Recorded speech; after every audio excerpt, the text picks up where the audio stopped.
count the signals for the Baltimore Colts. Unitas gives to Amici.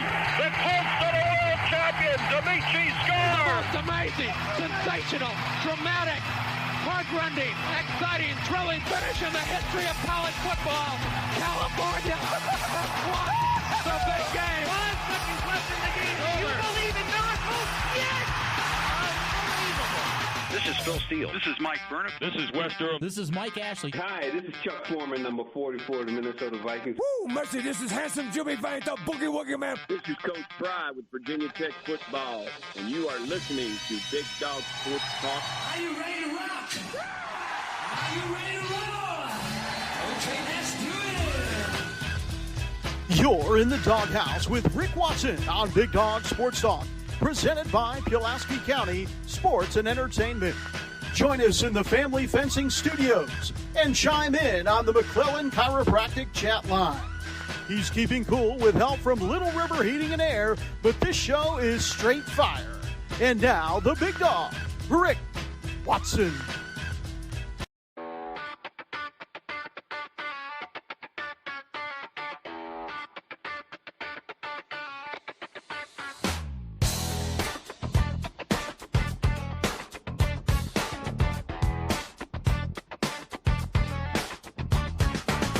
Rick Watson's got the mic, he's the big dog king.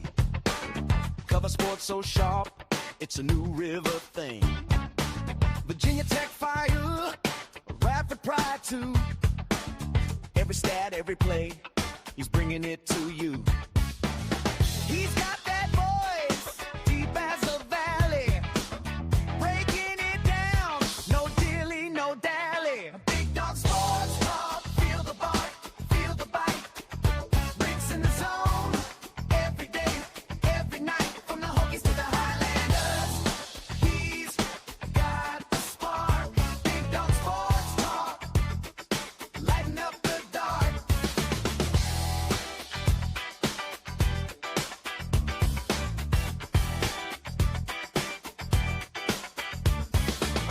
He's got the scoop, faster than a sprint.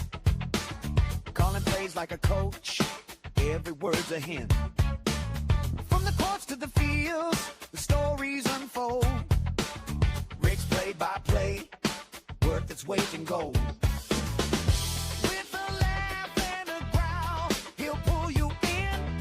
Big Dog's podcast, let the games begin. Big Dog Sports Talk, feel the bark, feel the bite. Rick's in the zone, every day, every night, from the Hokies to the Highlanders. He's got the spark, Big Dog Sports Talk, lighten up the dark.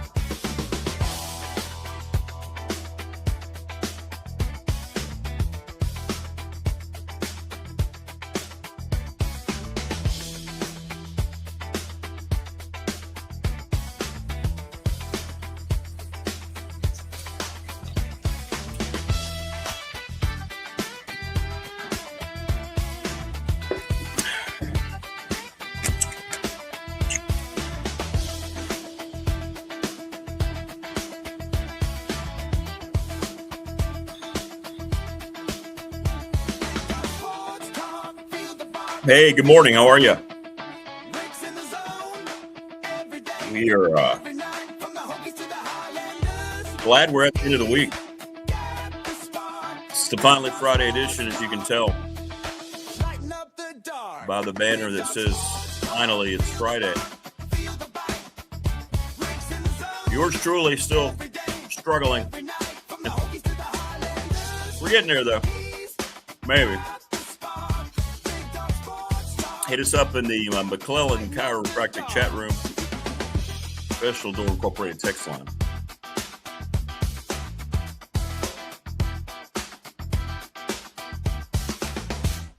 Yeah, just let the song play now so I don't get yelled at.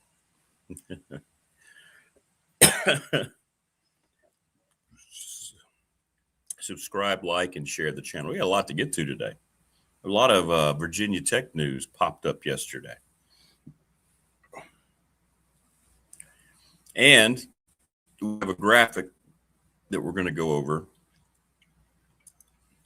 that was released by Penn State. of why a football program has to be successful. It's going to give you some real-time economical background as to the things that we talk about here on the show. And a lot of time people will, challenge those things or say that, we're exaggerating, so forth. But we aren't. And we're going to show you why college athletics is ruled by one thing and why everything's going in one direction. So we got all that going on. We got Mike Ashley, open mic, and we've got Jen, no Coach Elmo today because he's still on his cruise, touring the Bahamas. He'll be back on Monday, I believe, with us. But how's everybody doing? Getting ready for the weekend. I've been battling some kind of bug. It has not been good. It hit me yesterday. Had a fever that kept spiking throughout the day, and then by lunchtime it was about 101. And a little achy. It's some kind of flu bug, and I'm sure it's probably been floating around because of the warm, the cold, the warm, the cold. But plus, on Monday I was down at Wise. A lot of kids down there were sick. I started thinking about it, and I wonder if I just kind of picked something up. Just a cesspool of germs on college campuses. But anyway, we're here this morning trying to get through. From Pete Dye's River Course, they should sponsor the program. Where us hacking Hokies play to Palm Coast, where I tee it up today. BDST is live. Good morning, Morris. Good morning, Reggie. How are you? Prometheus, what's going on? What's going on, Steven? What's up, T-Bird? Vic, how you doing, brother? Yeah, go Jackets. Go Jackets. Yeah, I didn't watch one shot. I didn't watch one shot of the Masters yesterday. So I tried to go into work, and I did. And it's one of those things when you make that decision and you're about 3/4 there and you realize you probably shouldn't have tried. So you get out and you try to go, and you're trying to get stuff ready. I got a broadcast tomorrow. And it just kept feeling worse. And I went down to the training room and found out I got a little bit of a fever. So I was like, it's going to just get worse because I know how I go. I get a little hotter as the day goes on, sure enough. And then you get home and you lay down and you try to sleep. And you think you could be able to sleep. And then you start aching and you can't sleep. And then the digestive part begins. If you know what I mean. I don't want to get into details, but you know what I'm talking about. Whew. So anyway. So I didn't watch a shot. I saw the leaderboard. Good for Rory. I just laid there and actually had to put like a cold ice pack on my head. Yeah, and I hope the Justice Department wins, Vic. They've opened up an investigation about the NFL's Antitrust Act. And in other words, they're screwing over the fans. And it'd be nice to see the NFL get crunched on something. That would be awesome. That would be awesome.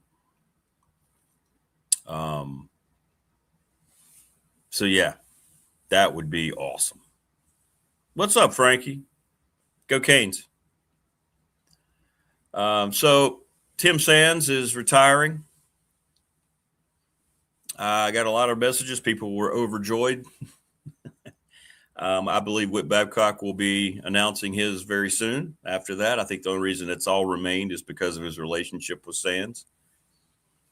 So look for that to happen. I think that'll happen next. Again, I don't think Tech fans will be regretting that. So your thoughts on that? But I believe it was, it's not a surprise to anyone. So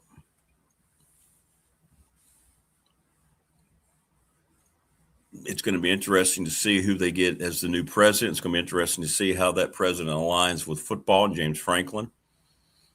He was just doing interviews a few days ago talking about how the relationship with the president is vitally important. And now all of a sudden you have to bring in a new president that has to get used to James Franklin, somebody that the new president did not hire. Does this change things from James Franklin's perspective? I don't know. But we'll see. Will he have influence over the next president? I mean, sometimes you can make the argument that the head football coach at a power school is more insightful than it has more power than the president, at least in the athletic department. So we'll see what happens.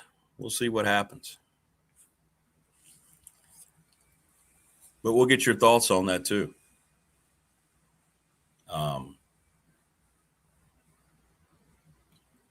I don't believe I got a lot of questions about this. I understand people are talking about all these limitations they want to bring on the transfer and the 5 rule. I just don't know how it's going to be implemented.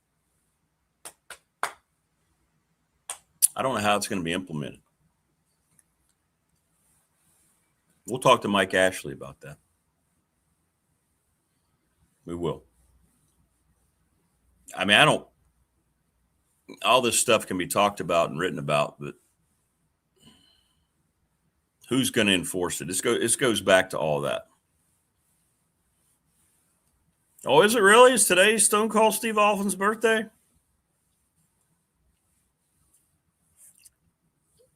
Happy birthday, Steve. Well, hell yeah. There we go. What's up, Fred? Fred Stone.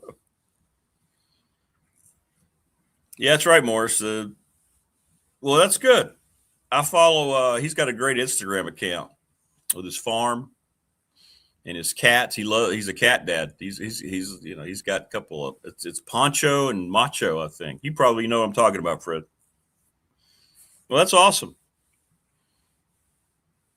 Yeah, he's an all-timer, man. He's an all-timer. What a great character. From stunning Steve Austin to Stone Cold Steve Austin. From one extreme to the other. But that's right, Morris. The president, the AD, and the head football coach have to be perfectly aligned. And that's not going to be easily done with a new president who has to come in and fit in. But maybe it's not a bad thing. I mean, I haven't gotten one. All the comments I've gotten, people were glad to see it finally happen. And I think once Witt announces his, everybody's going to be happy too. It feels like that way. I don't know. You tell me otherwise. But when that does happen, I think it's going to be a very difficult search for an athletic director. People are going to ask why, because that AD, you don't go to a power school where football is king and not have anything to do with football. The precedent has been set. So James Franklin's in charge. So how do you bring in and incorporate a new AD and tell them, hey, we've got this set up because our former AD got football stripped away from him because he went 0 for 2 in hires. So I don't know how you fix that. You see the problem? I don't know how you fix that. I think the only way you fix that is you ride out however long James Franklin was going to be in Blacksburg. And then maybe you change that back when the new, whoever the new AD may be. Now that we're getting ahead of the game because there hasn't been an announcement yet, but I think that'll be sooner than later. It seems like the safety net now has been removed from Whit Babcock. But we'll see.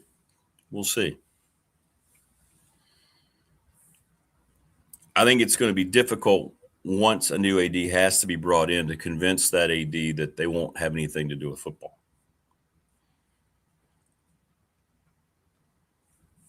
That's a lot to agree to. And if you find somebody who's willing to do that, are they really suited for the job? I don't know. So there's kind of back yourself into a corner a little bit there with how all this is played out. We'll see. We'll try to get Chris on here next week, Chris Coleman from Tech Sideline, and get his take on all of that, because he always has a very honest assessment of how things are. Ben Hammond is back in Blacksburg. I don't know what the deal looked like, but the money of the big three, they were able to retain, I guess, the three guys they really wanted, with Johnson and Hammond and why am I forgetting his name? But anyway, they got the big three back. I know why I'm forgetting his name, because I'm ill. So we'll see now how much money's left for men's basketball. I don't know. Everybody's asking me the cost. I don't know. You have to probably look at the three guys and say, I would say anywhere from $3 to $5 million, which these things are just still ridiculous. So how much do they have left? I don't know the answer. Nobody reports how much money they have, and all these stupid graphics that I see on X about how much basketball programs are spending and all that. I'm like, you don't have any idea. Just stop.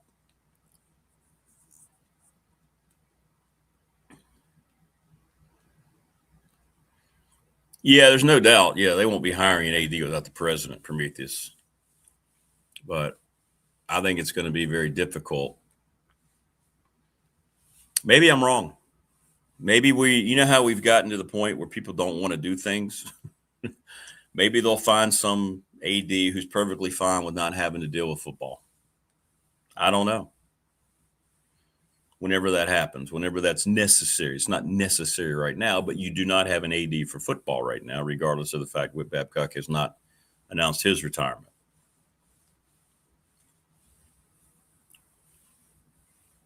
But it hand in hand, right? You know, Whit Babcock's not going to be working for a new president. So lots of change coming to Blacksburg. Hopefully it ends up all being very positive for the one thing that matters.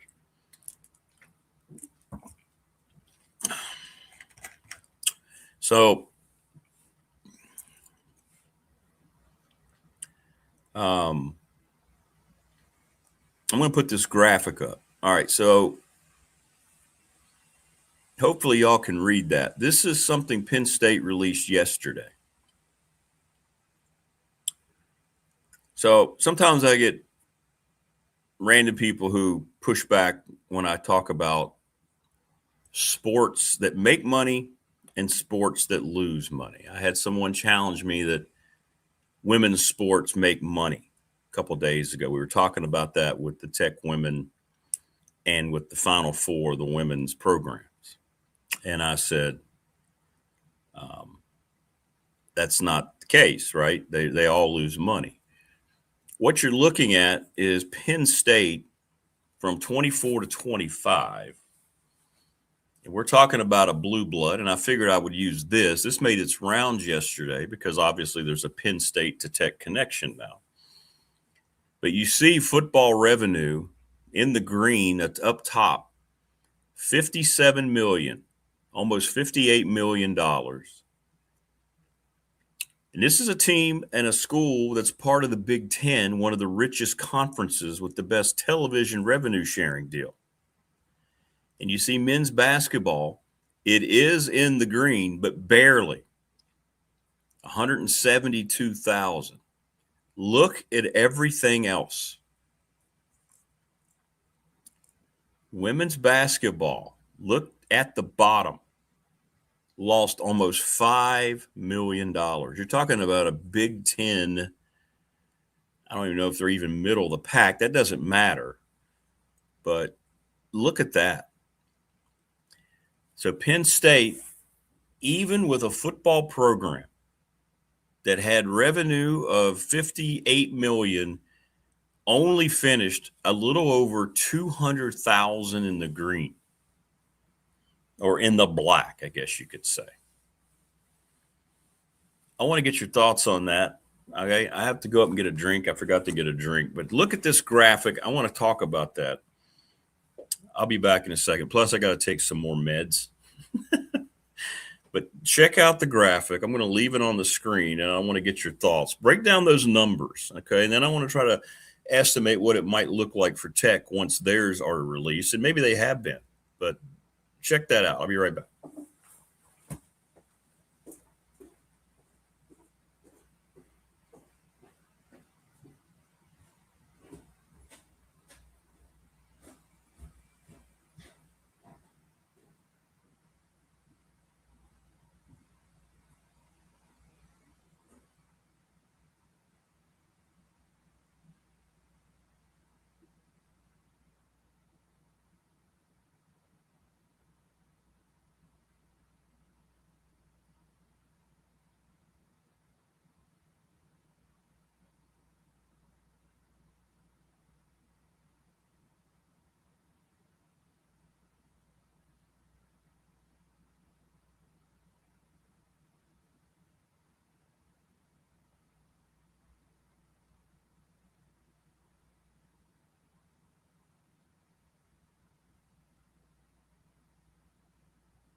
I'm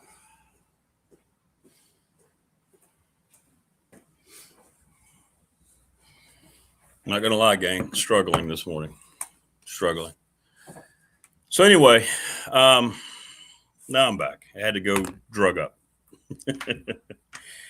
So there you go. What do you think? What do you think? So there's one example that made the rounds yesterday, Penn State's fiscal issues. So the folks who challenged me about women's sports and other sports losing money, well, there you go. And Techs will line up very comparable to this or any other school. So obviously this is something that's not sustainable. You're looking at a blue blood in the Big Ten. And when you see this, exactly, Prometheus, this is what is going on just about everywhere, which is my point of all this, to show you that if a school like Penn State, which is part of one of the biggest contracts of revenue share TV dollars in the most successful league, is barely in the green, it shows you how unsustainable any of this is long term. And that's the whole point. Exactly. It was kind of like, wow. That was a wow to me. Not that the other programs were losing money, but just how barely they made any money, despite the fact football brought in $58 million. So you can keep going to hidden funds. You can keep going to, whatever it might be to pay for things. But how long does that money start to get a little thin? And how much does the university allow you to take? I don't know the answers to these questions. It's up to each school, but that pretty much proved it right there, right? It shows you where we are and the idiocy of all this.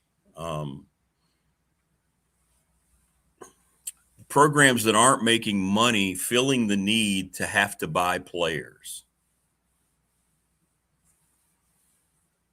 Women's basketball players are in the portal looking for money to play for programs that lose money. That's why I get so sick of people saying NIL. The whole point of this whole thing that ever got started, even before the O'Bannon case, was all the money that was being made by the athletes in their sport and why they didn't get any. And all the fat cats were keeping all the millions. Well, it's gotten to the point now where you're paying athletes because of the rev share, just for the sole fact that you're paying them, even in programs that lose a boatload of money, i.e. women's basketball, baseball, softball, whatever it might be. And it makes zero sense to pay a women's basketball player $200,000 when that program lost Penn State, you saw it, almost $5 million. So when this switched from the main idea, which made sense, NIL made sense, this makes less sense every day, the pay-for-play model. People are asking me right now, look, I don't know, in the professional door Texas, I don't know how much the heck Tech paid for Ben Hammond. I would say Hammond and Hansberry and Tyler Johnson, at least $5 million for the three of them. At least. That's just my guess. Because it means they outbid anyone else who was coming in there. And I'm sure the agents, just like in professional free agency, are using those bids against the schools. But to keep referring to this as NIL is just asinine. I don't care if it's the legalese, whatever it might be. They need to change it. NIL was name, image, and likeness. That's not what this is. The O'Bannon case was supposed to free up athletes to go make deals for themselves, and they would get paid solely for whatever they created for themselves if they were an athlete that could go out and take advantage of their success and popularity at their school's community, or elsewhere, wherever. If they were a national star, you could go get your own Nike deal. But to pay, I was told that Tennessee's baseball team, on the average player makes about $40,000 to $60,000 a year for a program that loses $5 to $7 million a year. How does that make any sense to anybody?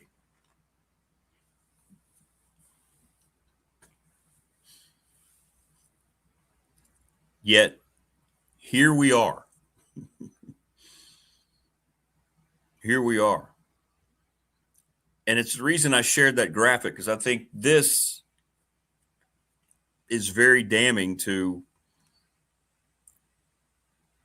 anyone who's still a proponent that this system is okay, that they're just now catching up.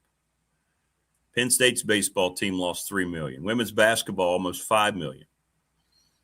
Go down the list. Look at the expenses. And you think about the travel expenses in the ACC now. Think about that for a second. Adding Cal, Stanford, and SMU. What's that done?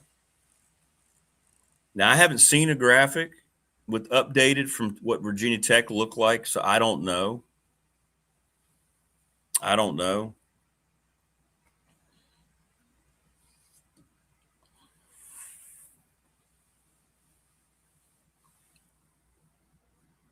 Reggie, those are good questions. I would say let's just try to break it down. Yeah, Coach Mike Young, knowing the budget he's been told he has to spend on players, I'm sure that's something he still works with Whit Babcock about.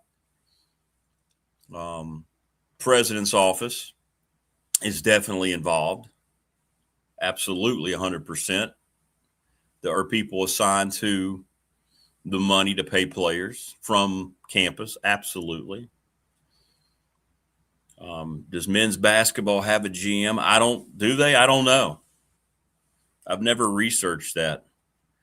You would assume they would, right? We had one at Radford.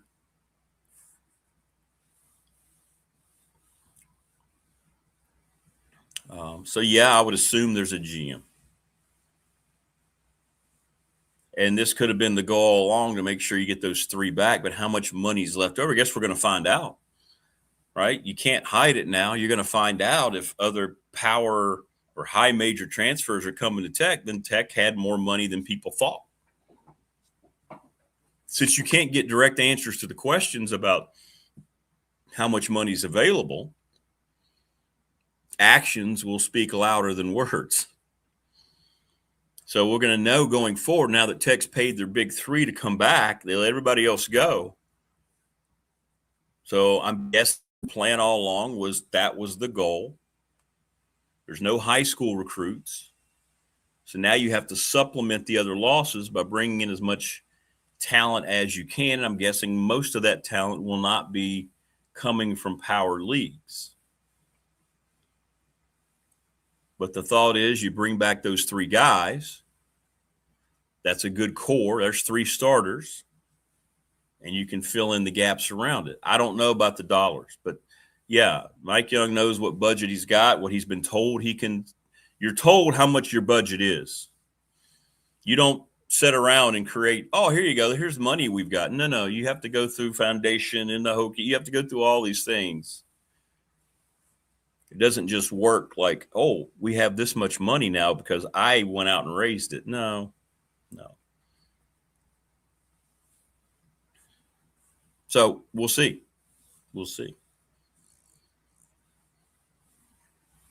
But you could kind of tell, we talked to Damien on Wednesday, that it had gone from Ben Hammond looking to leave to now they had gotten settled in with negotiations for Tech. And sure enough, that was announced yesterday. So,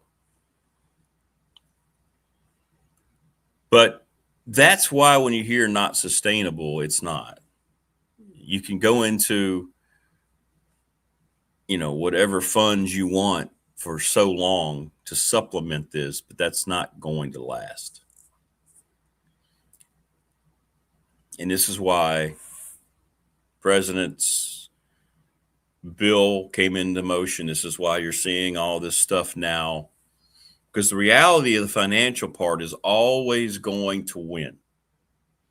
No matter what is said about the morality of it, the inequality of spending, the bottom line is it comes down to the bottom line.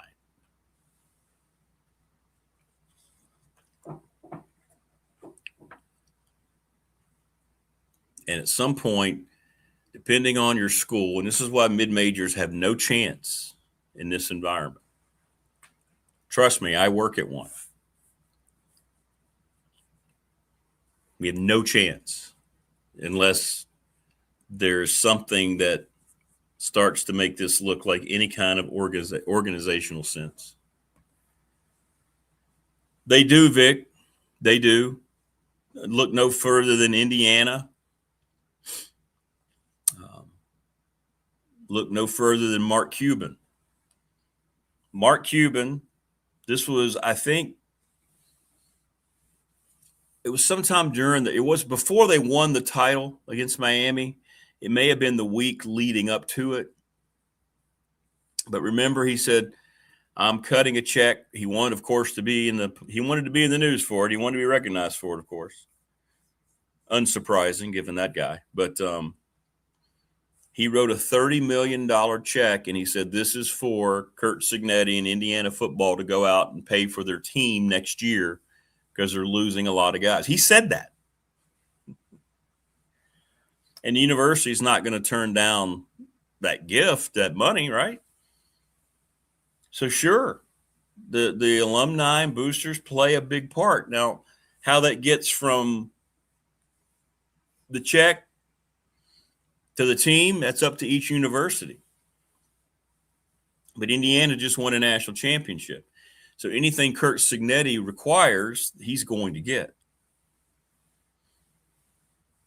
And rightfully so, to be honest. Prometheus says teams like Texas and Notre Dame hope it stays like this because they have unlimited money. That's a great point, and I said this yesterday before I got deathly ill and had to leave work. I was talking to someone about it. The rich do not care. The rich comes down to this. The unlimited money comes down to this. It comes down to the SEC, the Big Ten teams, and Notre Dame. The SEC and the Big Ten like the system because they're going to use that as the catalyst to finally break away from the NCAA. Then they'll set their own salary cap. This whole thing about the NCAA trying to correct the portal, trying to correct years of eligibility, they're done with it. The SEC and the Big Ten are not going to be part of the NCAA for too much longer. It's just not. And the programs that they believe can be sustained are the ones that are going to be plucked from the ACC and the Big 12. Miami is one of those, correct. Florida State and Clemson, SMU. Those will be the four programs off the top that the Big Ten and the SEC will want from the ACC. And if you say SMU, yes, SMU. Just go look up the SMU finances. Remember, SMU raised the money to go from where they were to the ACC. They even told the ACC to make sure they got in, you don't have to distribute TV revenue. We're going to punt. Don't worry about it. They had the money raised times 2 in 48 hours. I don't remember the amount. Maybe it was $250 million. They had double that. That Texas oil money is really good money. They don't care. That's why SMU.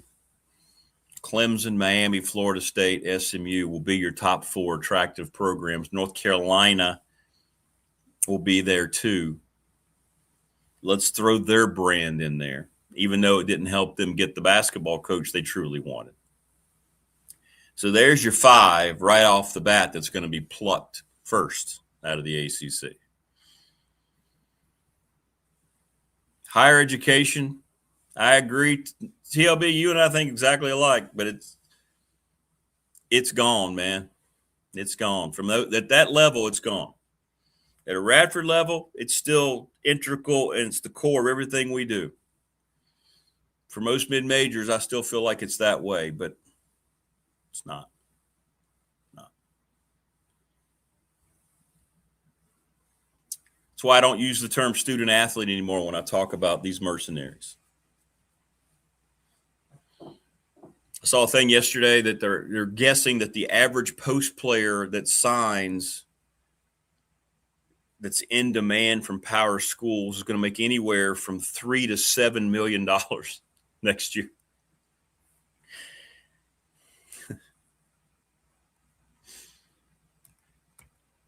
Yet people still want to use NIL. Let's get caught up on the terms, people.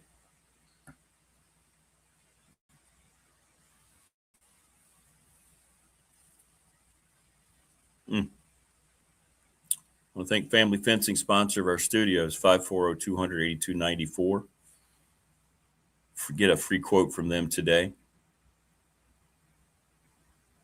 McClellan Chiropractic, thanks to Mark Hundley, sponsor of our chat room. Bear with me, guys. I'm not feeling great, so we're trying to get through it. Sundown Electric, great reputation, long list of satisfied clients, test to their superior craftsmanship, attention to detail, clear communication, honesty, and integrity. ReadySetFund.com, that's Bob Christ, CRST, at Gmail. 11, by the way, Bob Christ 11 at Gmail. Travis Williams, Professional Door Incorporated, sponsor of our text line. Hit us up there all the time. Family owned and operated, 38 years in business, residential, and commercial garage doors. How we doing on the stream? I just got a blip. It blipped off and came back on. Are we still on?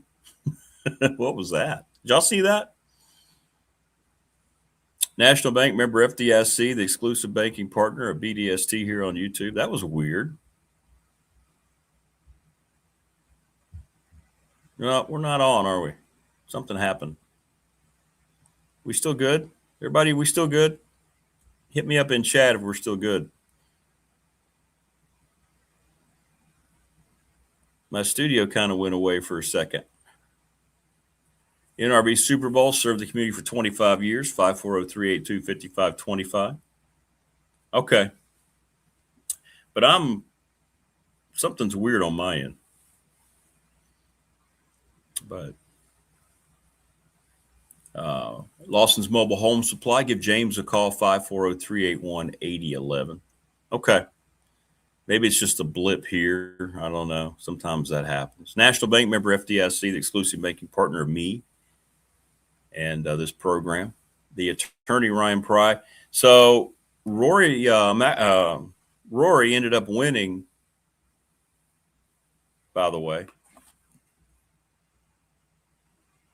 our BDST fan question of the week from the attorney, Ryan Pry. Roy McElroy. And he's tied, right? Let me make sure I've got that right. Isn't he tied right now? Yeah, he's tied with Burns.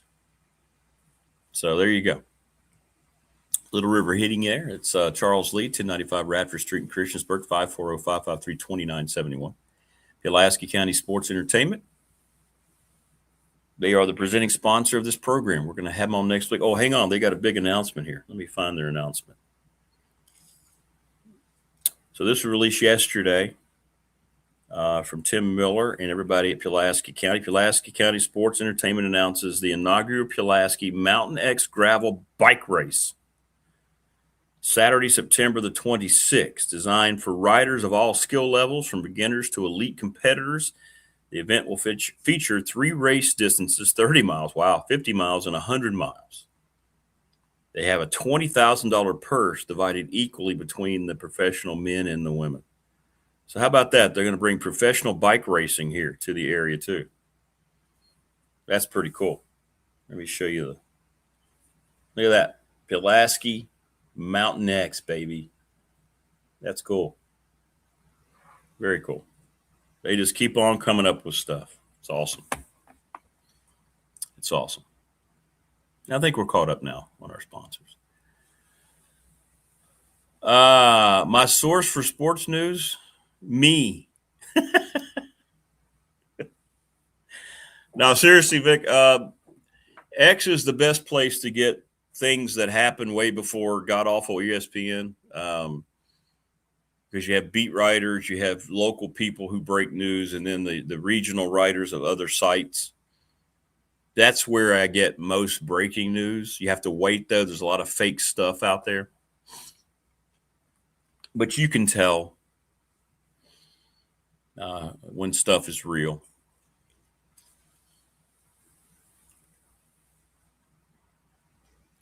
Moore says you have an 18-year-old making more than the defensive coordinator, offensive coordinator. Just give the keys to schoolhouse to the new kindergarten enrollee. Yeah, there you go, Moore. That's a good way to put it. Colleges were once respected assets. Now there's a scourge on the country of the young adults who will be ill-equipped to lead it. Yeah. See, and that's Prometheus and I are locked in today. Because, see, that's the question I've been asking, Prometheus. Why would you give money? I'm just going to come out and say it.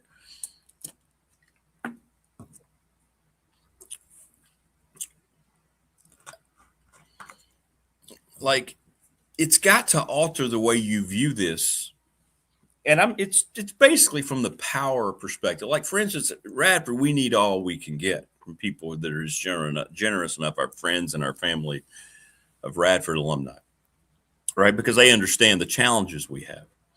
Our board does a great job of explaining all that to the alumni who need to know with newsletters and emails. So for us, it's different. And I think for most schools our size trying to survive in this climate, it's one thing. But if what do you try? Unless you just have it to burn and you want it as a tax write-off, why would you continue to give when you find out a guy is making, okay, if you're at a school that's going to pay one of these post players $5 million. Here's some more money. It would discourage me too.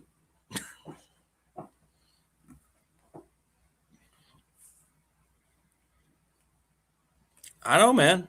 I know.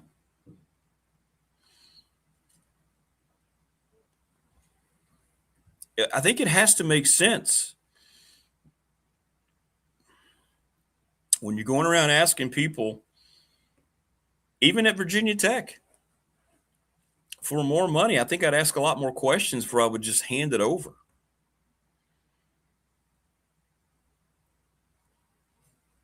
The question was asked earlier about, can boosters directly influence it? Well, I'm sure Mark Cuban wasn't told no. And there does need to be a cap. The whole thing's ridiculous. And the more you hear about it, the more ridiculous it gets. And it feels like the handlers, the agents of these athletes are understanding that this time may be coming to an end soon because they're trying to get the biggest bag that they can. And I'm sorry, too, just talking to coaches around, and I know there might be isolated,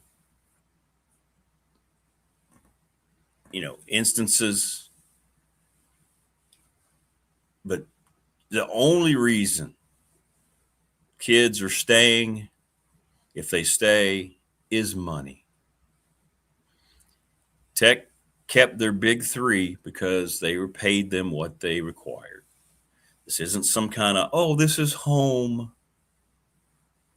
They put themselves on the market, and Tech either matched their offer. And is it more convenient to stay in the system you play in? Yes.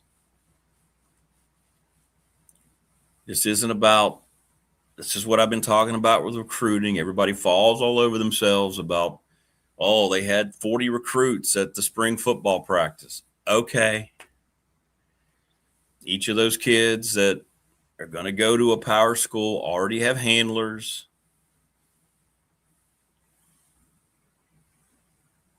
Exactly, Prometheus. Exactly. That's all it's about. That's all it's about. Gerdak was told he wasn't going to get the bag, so he's trying to get it somewhere else.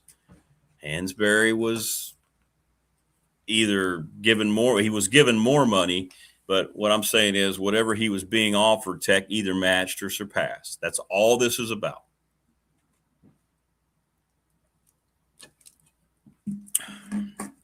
And y'all can, not y'all, but people can try to paint this in any other way that they want, but that's all that it is.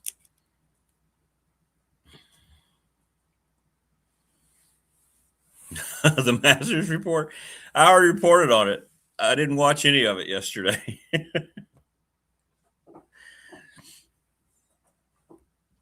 Plus, I didn't feel good. I had to leave work, so I came home and just kind of vegged. I feel worse this morning.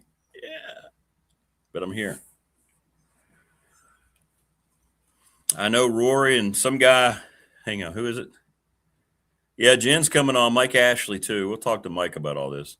I don't know who this Burns guy is. Who's Burns? Who is S. Burns? He and Rory are tied at 5 under.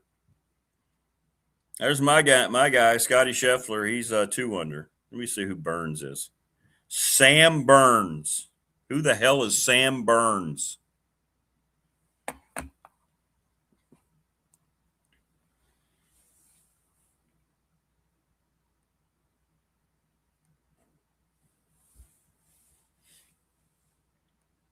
Here you go. This is a Tennessee player.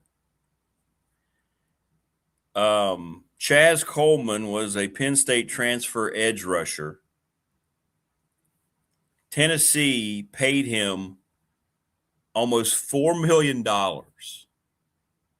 in pay for play. He's really homesick, according to people, not handling being far from home. But he says, I think I'll be able to adjust. Really? I wonder why. There it is right there. See? In case you think I'm making it up, it says not adjusting well. No, he's going to adjust just fine. Of course, this article's incorrect. It still calls it NIL. God, I'm so sick of that.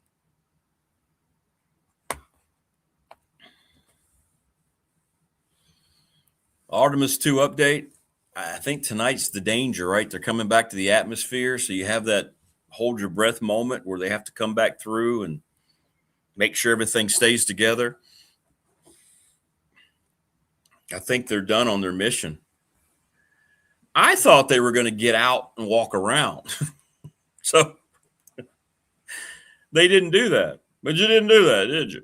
They didn't do that. They just took pictures and stuff. I thought they were going to get out. See, this is why people think the original moon landing was fake. Because here we are in 2026 with all this technology. They still didn't get out and walk around and like plant a flag.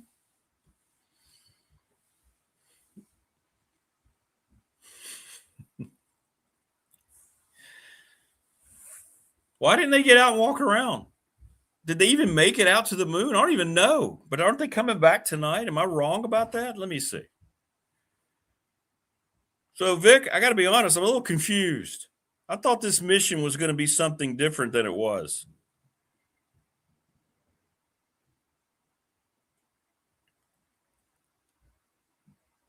They keep showing shots of the moon.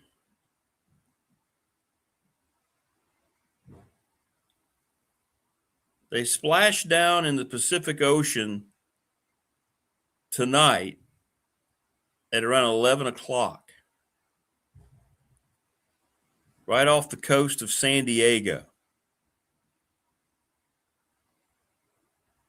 So what this was just a test flight around the moon.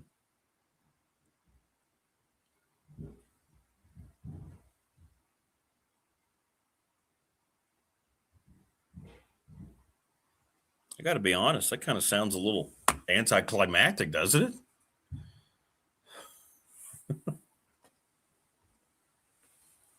This one just circled it to test the new equipment. Okay.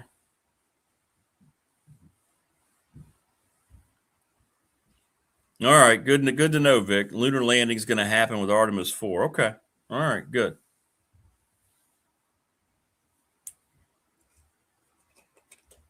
Yeah, a lot of people don't believe they ever walked on the moon.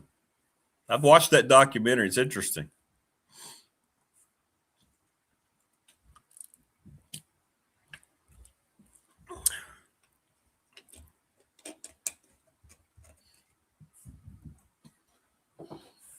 But I didn't realize that this wasn't a, hey, let's get out and do everything. I didn't realize this was just kind of a jaunt around. But I think tonight's the dangerous thing, right? Coming back into the Earth's atmosphere. I wish them well. I hope it goes well.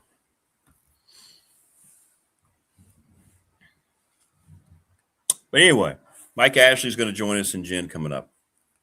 We had a lot of talking points today. I hope the NFL loses. The greed of the NFL starting to be challenged, which is awesome. Love it. So what's going on with that is the Justice Department is investigating where the NFL is engaged in anti-competitive tactics to harm consumers, and it's centered around the league's media rights structure. Is it anti-consumer, basically? They've had this since 1961, but the games were free for the most part. Actually, all the games were free. So this will be very interesting to see if the world's strongest professional league can be brought down to its knees a little bit. My oldest daughter, a college grad, is adamant about steering my grandchildren to two-year technical schools and away from what passes for four-year college. Absolutely. Talk to my son about that too.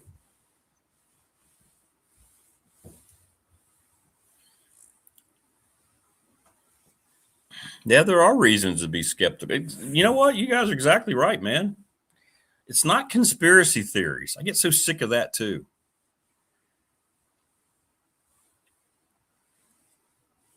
It's not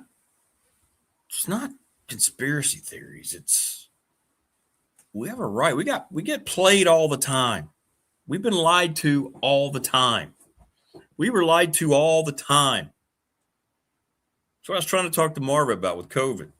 I'm not saying that some people didn't, lose their life and all that. But when you look at the numbers of COVID and what came out of it, even during, we were all told our lives we were all told that you stayed away 5 feet, you're going to be okay. You wear a mask, you're going to be okay. Can't go anywhere. Can't go to work. You're going to pull your kids out of school. We're going to destroy businesses left and right. Certain things can stay.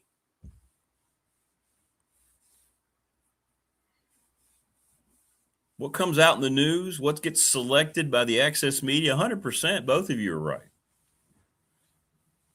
That's why we try to be real here. And it's why I don't try to bring things to you unless I know I'm being told something that's either happened or the truth.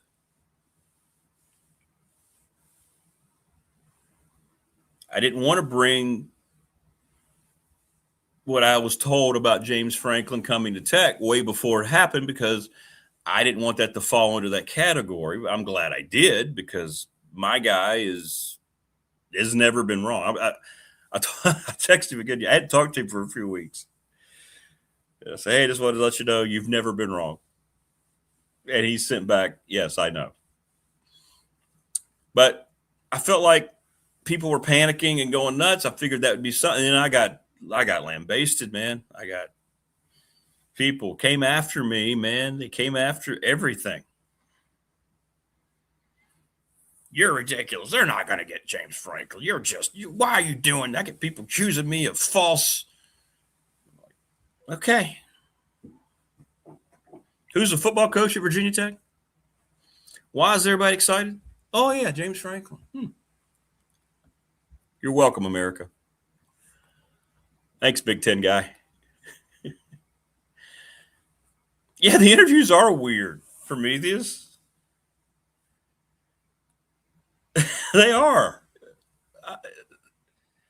Maybe it's because you're in the tin can. I don't know.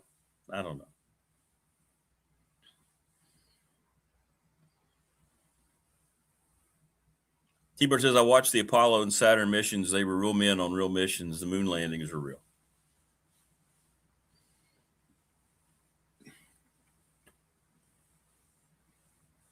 The documentary on that is fascinating to me. When they start going into how easily Hollywood could have faked, or how you could have used the movie studios to fake that.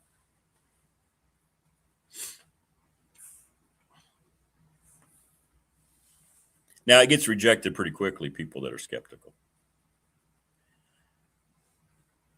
But I'm the same way, man.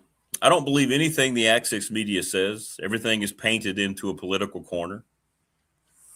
You listen to anything that's tied into a political group, and you're not going to get anything truthful. You're going to get something that's going to support their belief. That makes sense? Well, you're too kind, Brandon. But I do not like to bring things here unless I know it's truthful or factual. I don't think there's a lot of people that care about facts anymore. They don't care. It's just about getting clicks. It's about getting likes. It's about, I mean, you had the moronic head of NPR come out and say that the truth is something we don't really worry about here. It's something of that nature. You can look up the quote. Really? In other words, she just admits that that NPR is nothing but a propaganda scheme, right? For what they want to project. They don't care. And that's where we are. AI is going to make it worse. I see stuff in AI that they come out and they tell you it's AI. Here's a scene from Back to the Future. I watched that a couple days ago. And it's the scene at toward the end when they're back. He comes back after the clock has struck and the lightning and all that. Or when that's no, it was yes, when it was going to that scene, and then he comes back to present day, and it looked just like the movie. And then they put the movie side by side with the AI, and you're like, oh, okay, I guess I see a dip. Boy, it was hard to tell, and I'm thinking we're just going to get more and more of that too as we go forward.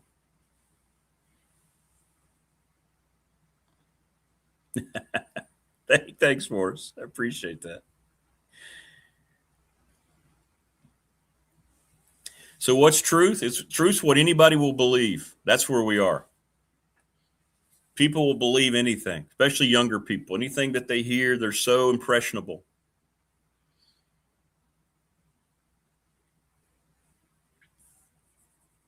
And I think we've been part of a big experiment now for the last 7-8 years. And I think it continues today. I really do. I really, really do.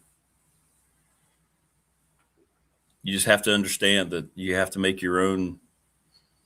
your own mind and look at everything just kind of like, yeah. Because it comes down to the three things that it's always come down for, right?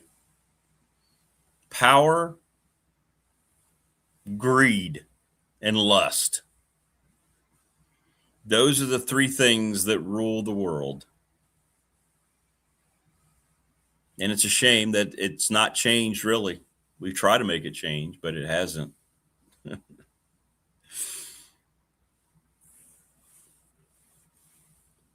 mean, let's bring it back to a sports topic. Look at Tiger Woods.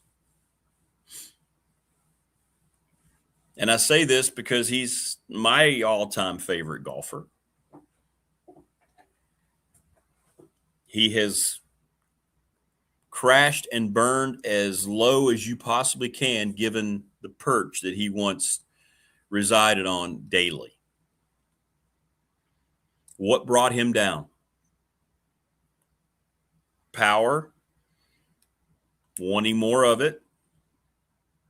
Obviously, lust, because he has all sorts of problems with that, and he actually tried to get professional help.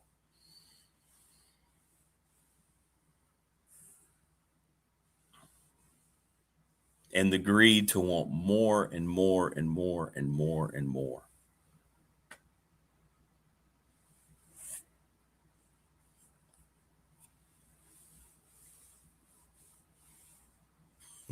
Morris says, I spend all my money on wine, women, and song, and the rest I waste. That's probably not bad. Is that right, Ryan? It just says candy bar. Not even Master's candy bar. It just says candy bar.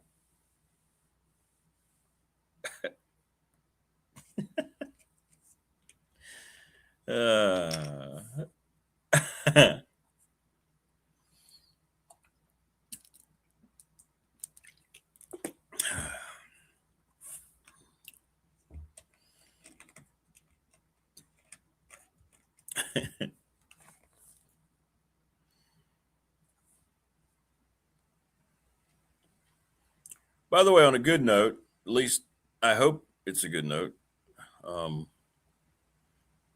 If you go to the Patriot today, if I can get it to load.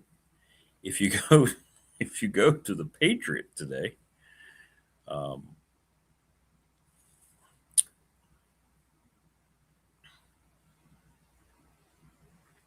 I don't know why that's not working. There we go. Hang on here. We're going to try to start over. I wrote a piece about something that is very dear to me that, well, I'm not going to be able to load it. Some reason it's being a little funky. What is the Masters Candy Bar? Want to know about the new Cray-worthy $2.25 concession? There it is, Masters Candy Bar. It does have the green and the yellow on it. That's pretty cool. I wonder what it's made of. Does it say? But anyway, in the Patriot today, I write about Tony Gwynn. Something we can all agree on. The greatest hitter of my generation. Greatest hitter of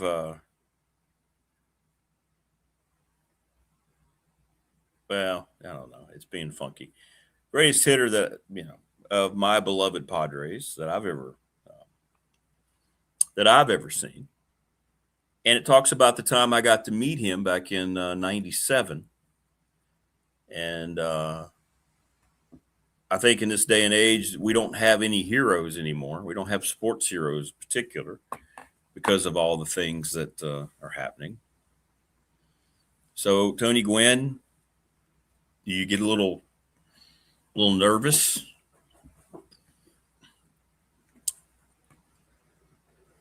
When you meet your hero, and I had press passes back then and got to be on the field, and I got to meet him, and it was one of the greatest decisions I ever made. And you can read about that today in the Patriot. So there you go.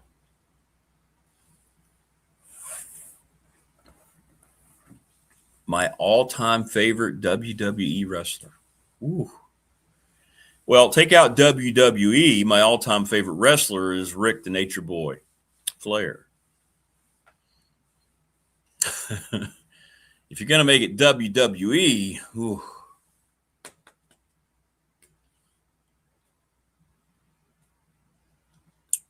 Wow, that's a good question. That's tough. Steve Austin's up there. So we had Steve Austin check in a little while ago.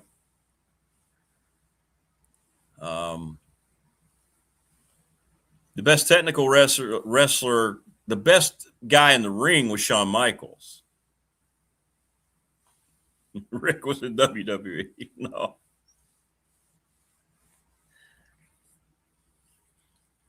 Woo is my hero. Played in every game. There you go. Agreed. Can you imagine meeting Babe Ruth or Ty Cobb? I don't know if we wanted to meet Ty Cobb. Apparently he was a toolbox. Babe would have been cool. But anyway, I met Tony Gwynn, and here I am, this bumpkin from Southwest Virginia, and this was before Big Dog ever started. I was a sports director at the radio station. That's how I got the press passes. And I went out there with then my fiance, who was my first wife. And I was on the field, and I got to interview Wally Joyner, Ken Caminiti, and just out. It was amazing. It was surreal. You're sitting around the clubhouse because you have the press pay, and it was more relaxed then. There's not the scrutiny and all the crap that's going on now. And it was a thing when Tony Gwynn came out of the clubhouse to take his cuts because they were playing the Giants, and here come the Giants player. People wanted to watch him because, he was a 7-time batting champion. And he was just spitting line drives anywhere he wanted. Left field, center field, right field. And I believe it was Bonds. Somebody gave him a hard time about you. Yeah, but you can't hit for power. On his last cut, he stepped out of the box and he did the whole Babe Ruth point, and he got one and he pulled it over the right field wall, and he turned around and smiled and put the bat down. And as he was walking toward me, because the PR guy had said, this gentleman wants to talk to you, he's got a big smile on his face. And he treated me just like if I would have been somebody from a national show. He didn't care that I was just some nobody, an absolute nobody who was sitting there just all nervous. Oh my gosh, here comes Tony Gwynn. Tony freaking Gwynn. This is my hero, man. I've watched you since 1983, since you came into the league.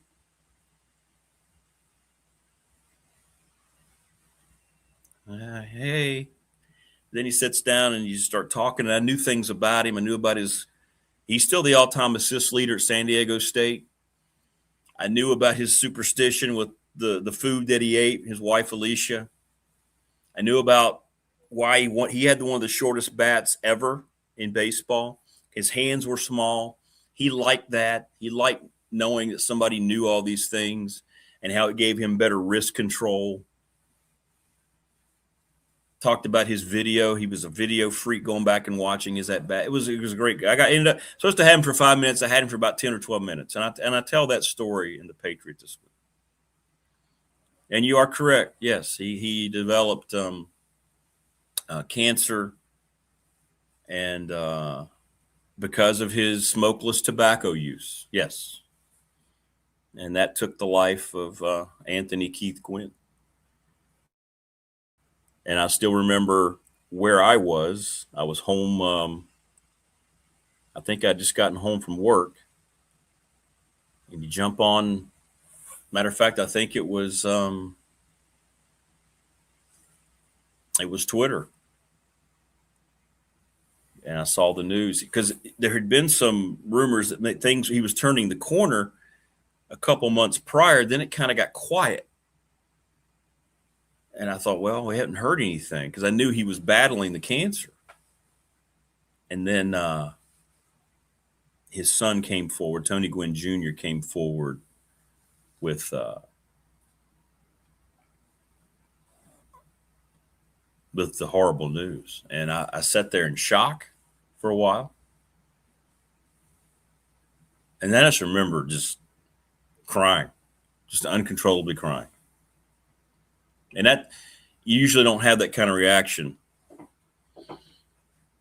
because it's, even though it's somebody you really looked up to and he was your favorite player, the fact that I had met him, it all just came crashing down, So, yeah, great dude. Great dude. So anyway, I write about that today in the Patriot. So check it out if you can. By the way, I want to congratulate Steve Bufato. I think that's how you say it, Steve. If not, I apologize. From the Chamber, he won our BDST. Bracket challenge. Congratulations, Brandon. I think you were second. By the way, Brandon, you know what you get for second? Attaboy. Good job. You don't get anything. Good job.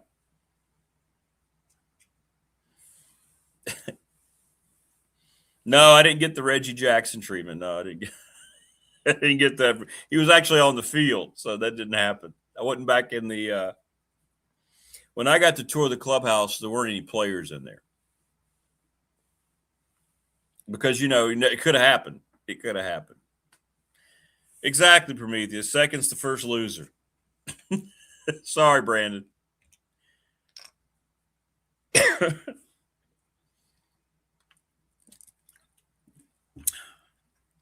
SWV says, I was fortunate enough to coach at Art Monk's football camp in 95. He was another really good dude. That's great. That's awesome. My other two biggies for me was getting to interview John Wooden. I still have that interview. I wonder if I can post that. I think y'all would like to hear that. That was about a 30-minute interview. It was awesome. Hey, what's going on, Jeff? John Elway, I was there at the 2004 induction, interviewed him. He was great. He'd been drinking. He was awesome. Came in with a toothpick and a cowboy hat, sat down. Never forget that. He was great. He was great. Yeah, the Jim Brown story was just because I wanted to have that with me the rest of my life. Coming out of that visit in 2004, Elway got inducted, and Carl Eller, Bob Brown, and Barry Sanders. I mean, my Lord, what a class.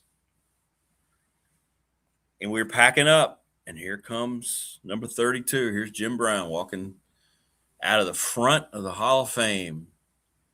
He's just standing there. He's on his phone, whatever it was. I just said, you know what? I'm just going to go say hello. I'll never have this opportunity. And if he's mean, if he says no, if he says I can't, then I'm leaving anyway. I just say, hey man, Mr. Brown, how are you? My name's Rick Watson. Told him where I was from. Just wanted to shake your hand. It's an honor to meet you. My dad told me all about you growing up. Then I saw your highlights and then read your book, and it's an honor to get to meet. And he held your hand, and the whole time you shook his hand, he never broke the handshake, and he covered my hand with his other hand while he talked to me, like he was telling me that this is okay. Just a brief little encounter. Told him where I was from. He mentioned he'd been close to that area. He kind of knew North Carolina and some areas in West Virginia. He knew Virginia Tech. And I just said, take care. Thank you again. And that was it. That was it. 3 to 5 minutes. But you know what? I'll never forget it. Never forget. No autograph. None of that crap. What it meant to me meant more than what I could say. Hey, look what I did. It wasn't a look what I did. It was just, that was cool. That was cool. Remember, Rick, I controlled the press box of baseball. Be ashamed if that broadcast room got locked.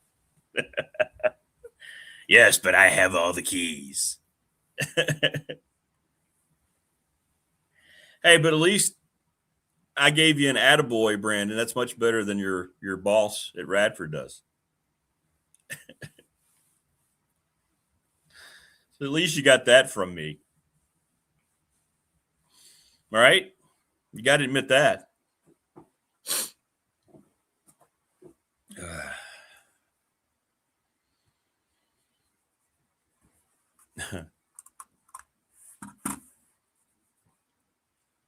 I think the fever tried to break like sometime during the night. You wake up and your T-shirt's all wet and stuff.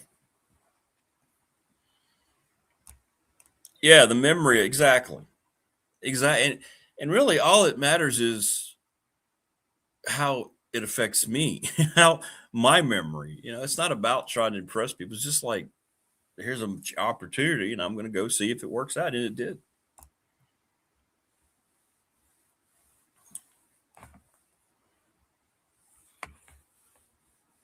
Me. Jim Brown. Jeez. There he is, man. There he is.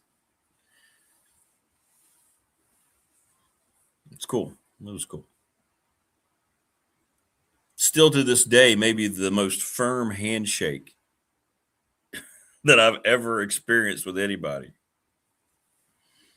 When you're shaking hands with Jim Brown and you're just kind of like, A man's handshake. Yeah, he gives praise when you do all of his work for him. Sure, I'm sure he does, Brandon. Sure he does. He wants to make sure you're going to do all of his work for him again. Joining us now on the program is that gentleman. He is everything there is good about everything. Okay, good night, folks. I'll be in town all week. But there's just so much bad stuff. When I see Mike Ashley reminded of, hey, there's still hope. There's still hope. We've got Mike Ashley. What's going on, man? Well, I didn't do that last week. Last week I went all Stephen A. Smith, so and that's what this week's talk is about. But we'll get to that. I know there's some stuff we need to cover first. That's all right. That's all right. What else is going on, man? How you been? Everything good? How was your week? Yeah, it was pretty good. I ended up back here in Delaware. I got some stuff going on up here, but yeah, I can't complain, except about gas prices. But we won't go there either.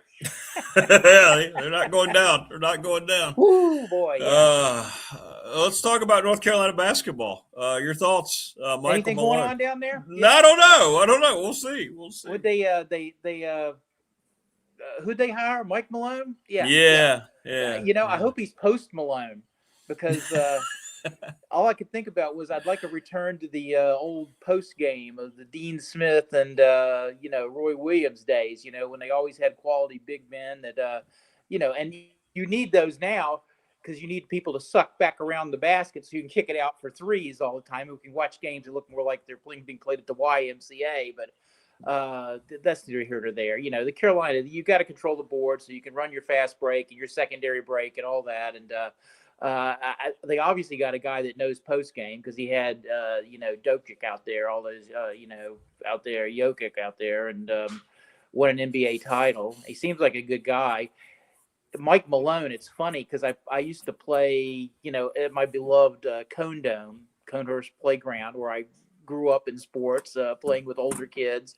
There was an older guy named Mike Malone there who played, and I always think of him because he was the best kind of player. An older guy that he could take any four other people that were there that day and beat your team, and he would do it by just infusing all of us with confidence. I remember I can still hear him yelling, be a threat, encouraging all of us to shoot the ball and stuff like that. And then, of course, things got tough at the end of the game. He would just take over if he needed to, so your team would win. So, yeah, those are the best kind of players that let everybody play and get involved. And I don't know if that has anything to do with the Carolina coach, but, I'm encouraged. That whole thing reminded me sort of so everybody that was mentioned for the job got a raise, right? Yeah, I believe so. New contract, except Billy Donovan, who kind of it was weird.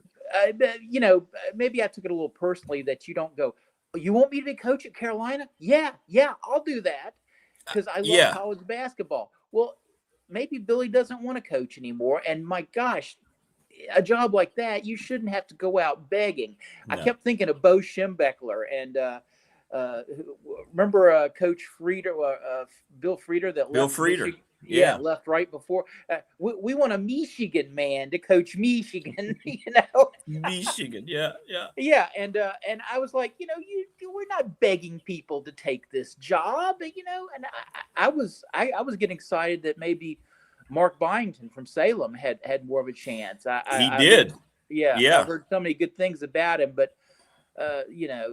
Carolina seems to like hiring these pro guys, so we just hope Mike Malone doesn't get a girlfriend there or anything. I know, right? Yeah, no, we don't.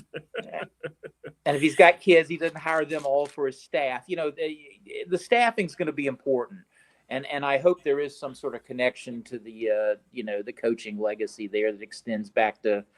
Good gosh, the late 50s with Coach McGuire, who hired Dean Smith. And then, it's all in the lineage since then, although it did become Dean Smith's lineage with all the great players that came out and all that. Anyway, it's exciting. It's nice to think, that's over because it was very stressful. And nobody defended Hubert as vociferously as I did because he's a good guy. He really is a good guy. Now, there were things I saw that were problematic, and I tell you what, that notched up a scale or two when I saw Elliot Cadeau in the NCAA tournament. He was a different player. So, how much of that is coaching? How much is that having better talent around him where he could really shine and just be the distributor and playmaker and much better shooter and scorer than we saw, at Carolina. And I don't know if I can put that all on Hubert, but yeah, if they didn't have that kind of talent, so you can make these cases to go any way you want, really, when you're looking at that stuff. But no, you're right. You can. I want to show you something because this is. Can you read this? Let me see if I can find this again because I want. We talk about this all the time, and this was released yesterday from Penn State, right? Part of the Big Ten, and they released going through 25. We talk about how this is not sustainable in any way, shape, or form. So you're looking at, a school that's part of maybe the second biggest media revenue share TV media deal that there is. And you see at the bottom, you see all that red. And then at the bottom, they made just $220,000 as an athletic department, despite the fact football made almost $58 million. So when we look at all this and say these things aren't sustainable, you don't need to look any further than Penn State, because this is an example of what's going on likely just about everywhere in the country. Look at that.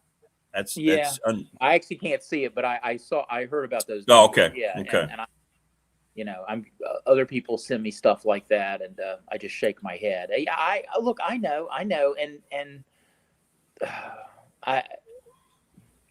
college athletics should be different because we do want to be inclusive and have women's sports and let wrestlers wrestle and let gymnasts gymnast and all that. But those things are not sustainable ever, any place. Maybe once a year when you have a big meet and they fill the arena or stuff, but you're not going to be able to provide those opportunities without the revenue generated in football and basketball. And now we're taking that revenue and going other directions. And it's frightening. And again, this is what we talk about every week. It seems like it's not great, and it's not what any of us grew up with. And I know people want to change it, but the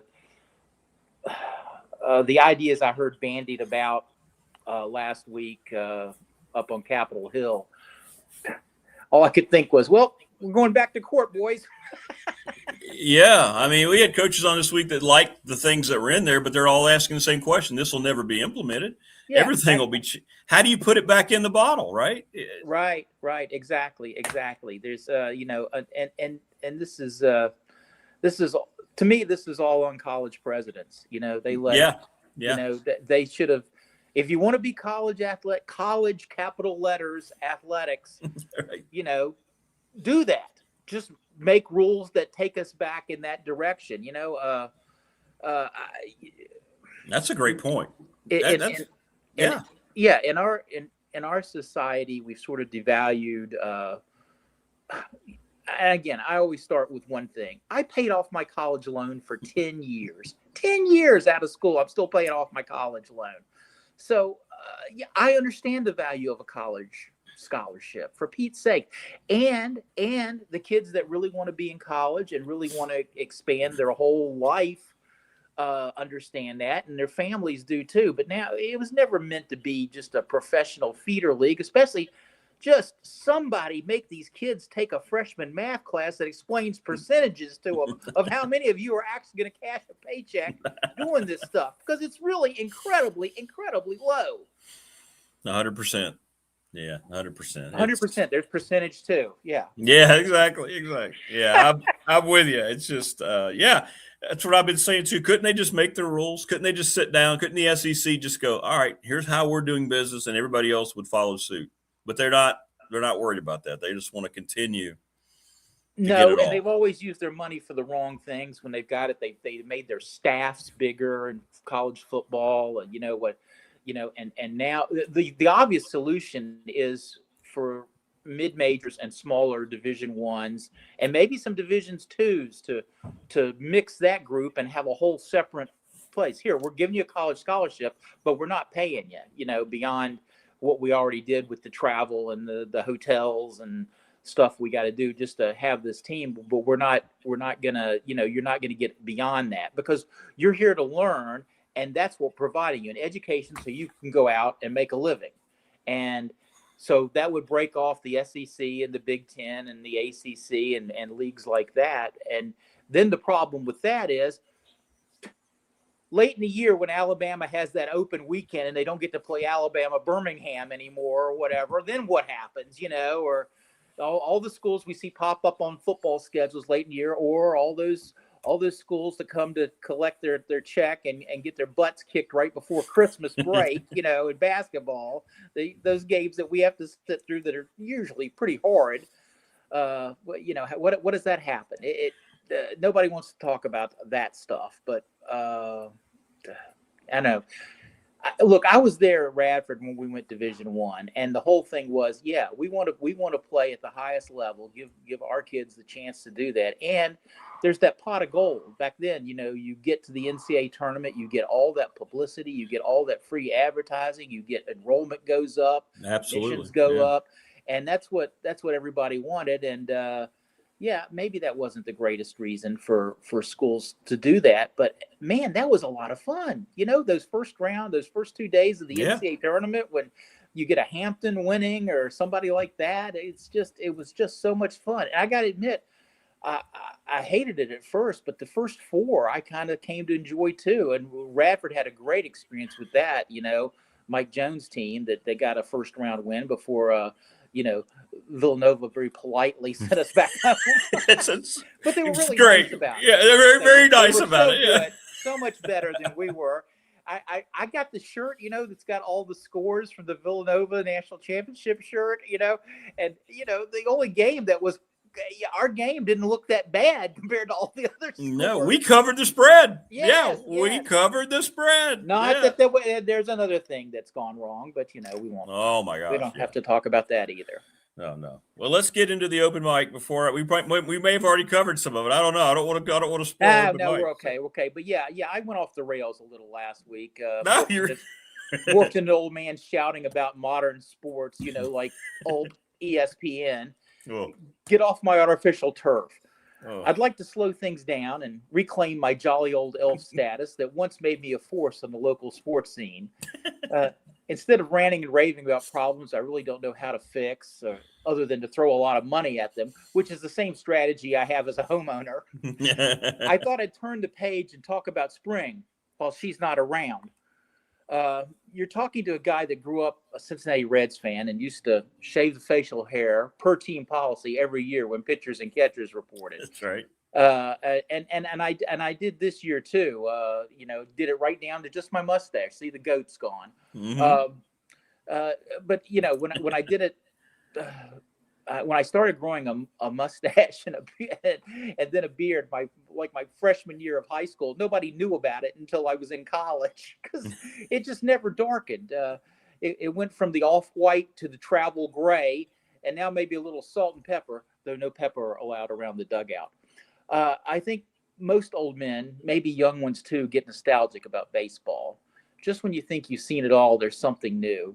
Right now, looks like we may be watching the greatest player ever in Shohei Ohtani. I don't say that lightly. Heck, there's very little I do lightly. My doctors won't shut up about that either. So I was thinking about baseball experiences that really moved me. My first live pro game was in 1972, and I vividly remember Dave Parker playing in Municipal Field for the Old Salem Pirates. He hit a triple to deepest center field to the warning track near the big light stanchion, which was in play at Municipal Field. I told that story a ton last summer when Parker passed away in June, but not before he got to play for my Reds late in his career. I didn't see my first big league game, being where I was well between markets growing up, until I was in my early 20s. It was a summer road trip to see the Blue Jays and Orioles. Dave Stieb was pitching for Toronto. Dave Stieb. Yeah, I just had to throw that name in because I knew real baseball people would get excited. And it wasn't Cal Ripken Jr.'s first game, but it was the his first week inserted into the everyday lineup. And when I say every day, It turned out every day Cal Ripken was in the lineup. My first and only time in the original Yankee Stadium was in the early 90s. I got shivers in the narrow passages through the concourse that led out to the views of the field. You could feel the ghosts in that place, smell the history. I got the same sense in Fenway Park, my first time there. The atmosphere around the ballpark was so much fun, and inside on a blistering hot day, I was in a seat down the first baseline that didn't actually face the field. It was one of these deals, you're looking at the game like Yeah. and the seat was so small and hard and uncomfortable. It was like flying an American airline now. I sat there and thought about all the writers and broadcasters I'd listened to for years wax poetic about Fenway. And I was like, oh, yeah, they're the guys in the climate-controlled tinted windows press box in plush leather chairs facing the field. The footnote on that trip was it was a month into my marriage back then, 97. I zip off to Beantown with my best man, both of us first time there, big baseball fans. Meanwhile, my mother-in-law is visiting my wife and daughter back home, and my chow bit her. Not the rookie husband debut you hope for. And this is true. To this day, when I tell this story, people always, their chin sort of drops and they say, well, what happened? And I always tell them, well, all my married friends asked to borrow my dog. Play ball. That's good. Well, you and I both had the same vibe. In my Patriot article this week, I wrote about when I met Tony Gwynn. So I was thinking back in baseball in that moment too. Because so you just want to think about good stuff. You want it to get warmer, and you want to think not about all this money situation in sports, although baseball is a lot about that too. But the thing growing up, you talk about baseball, and it was the one sport you could compare by the eras. Other than. Here's a question I have. I came on and you were talking about Jim Brown, and to me, probably maybe not just the greatest football player, but maybe the greatest athlete when you think about what he did in lacrosse too. But anyway, you look at the old footage of him, and he's just running over a bunch of little white guys, because sports really weren't fully integrated then, so you didn't have the pool of the best athletes out there. And was Jim Brown just physically so dominating, or would he hold up? In today's game, I think he would hold up. He would. It's different, and you can compare these things, and you think about the travel teams had back then compared to now. It's certainly better now, but there's more changing time zone. That's a whole nother show. But baseball is the one sport that really is kind of inherently the same as it's always been. Other than the devaluation of starting pitching. Yeah, exactly. All the specialties, and until we brought in Manfred, who just hates the game that he commissions. Yeah, no doubt. Anyway, here we go. More hate on commissioners and I know. Authority figures in the game. It goes right from the good moments to yeah. Exactly. Hey, a note slipped by me this morning that apparently. Now this is something I actually like the government looking into. They're mad about the NFL going to more streaming games.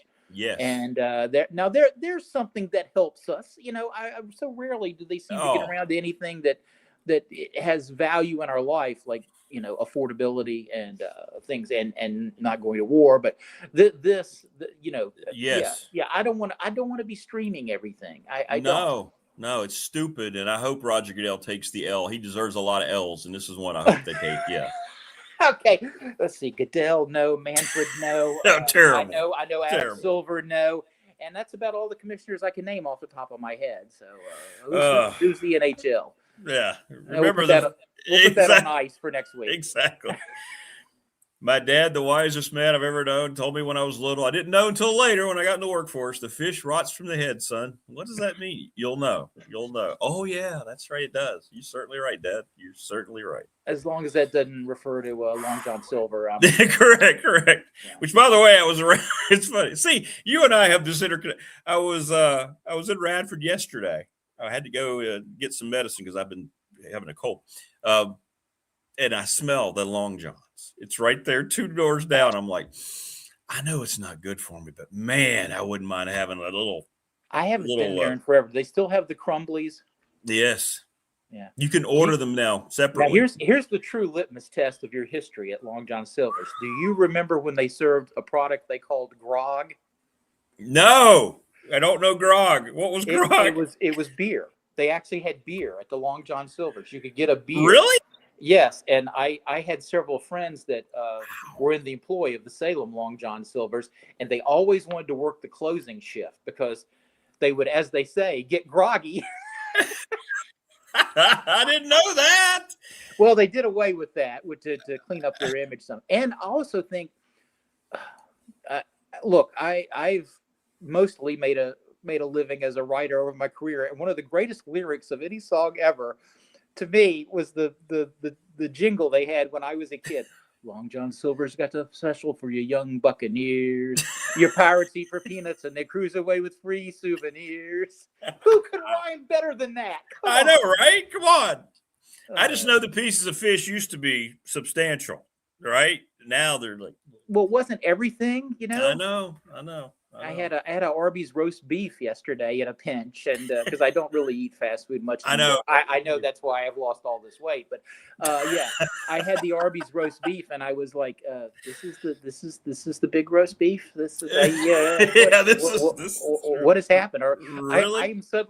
I'm suddenly giant man. What is going on? My hands are so big. I can, we're getting screwed on all this, y'all. We are saying. Yes. And if I'm going to watch sports on TV, it is my God-given right to be able to surf during commercials. And you take that away streaming, and I hate you for it. I hate it. I can't stand it. Well, good stuff. See, now you put us on a nice frame of mind. See, you get me worked up again. So now I'm ready to charge out, break through the locker room doors, and go out today. And anyway, hey, everybody have a great weekend. Goober says, hey. All right, hey to Goober. Stay safe, my friend. Be good. You too. Take Bye-bye. care, Mike Ashley. Good stuff. That's Mike. Mike's made everybody feel better now. I love that man. I do. Yeah, don't forget Greg Sankey. Yeah, throw him in the crappy commissioner file. Yeah, you commission things you don't care about. Well, he cares about the SEC. He just doesn't care about college athletics. Yeah. Roger Goodell's awful. I mean, he's making the owners millions, billions, so they don't care, but he doesn't care about the game. Manfred could not care any less about the game. Adam Silver is just a complete clown.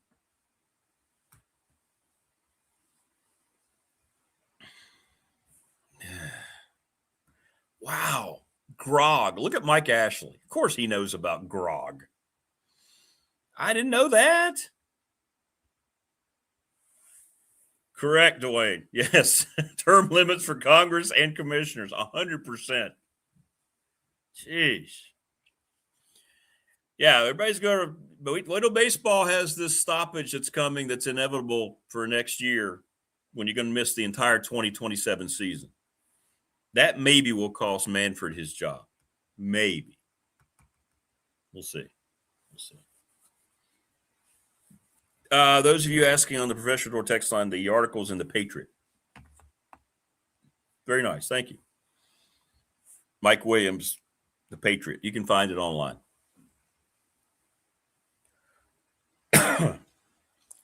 About Tony, when I met Tony Gwynn.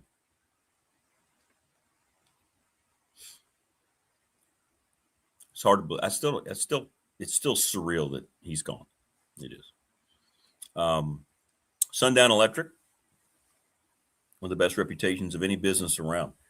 Just look at their clients' ratings. Look at their reviews. Clear communication, honesty, integrity. Congratulations to the Smith brothers. Thanks, Jeff, for supporting the program. Brandon at Top Shelf Apparel. If you want a T-shirt, they're only $20, by the way. If you ever want a T-shirt, just hit me up. Best quality that you're going to find. Better than anything you're going to buy on Fanatics or if you go to Old Navy. How much is this T-shirt? $38? Yes, but it already has a tear in it. Well, I told you not to wash it.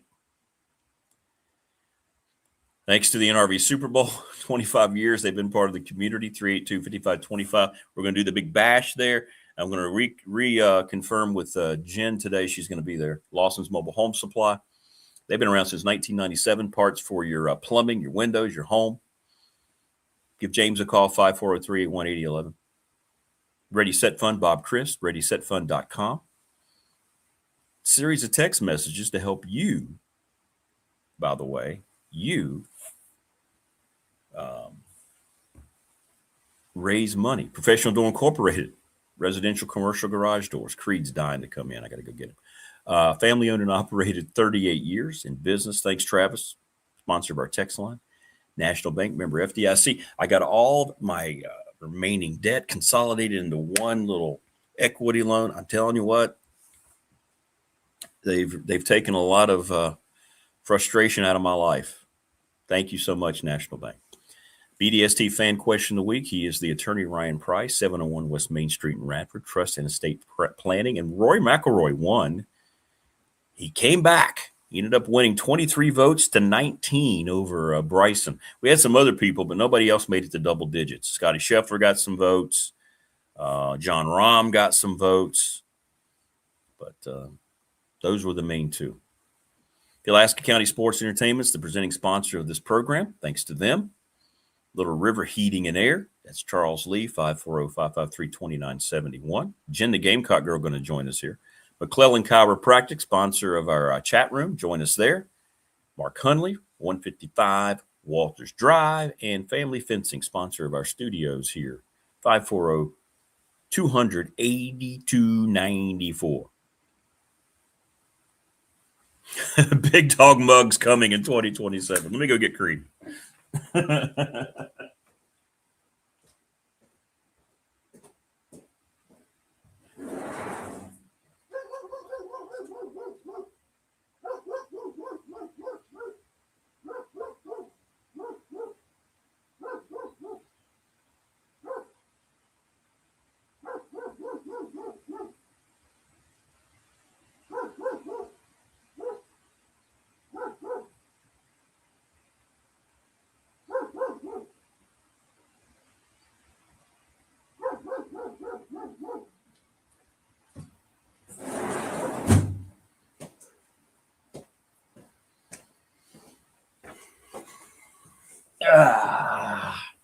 Okay.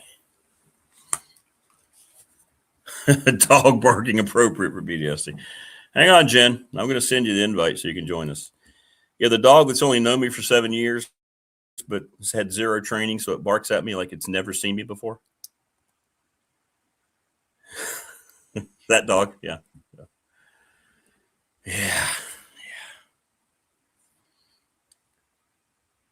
All right, Jen, you now have the invite. Send the commissioners permanently to the International Space Station. Yes, let them all just kind of sit there and talk about their undoing. Jen's about to join us. Coming up. Thanks to Mike Ashley. Keeping it simple today, coming back from trying to battle back from whatever's going on with my this bug. Man, I'll tell you what, it tore me down yesterday. Please subscribe, like, and share the channel. I was hurting yesterday now. I'm not going to lie. I was struggling yesterday.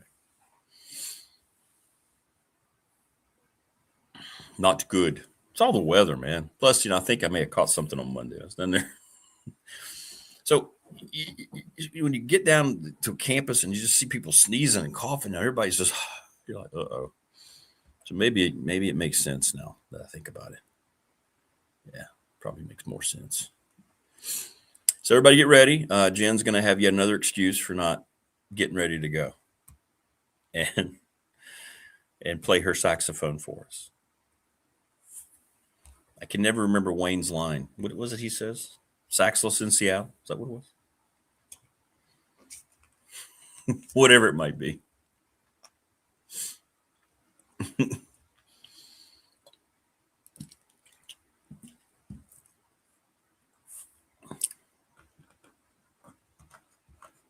Great stuff there from Mike Ashley.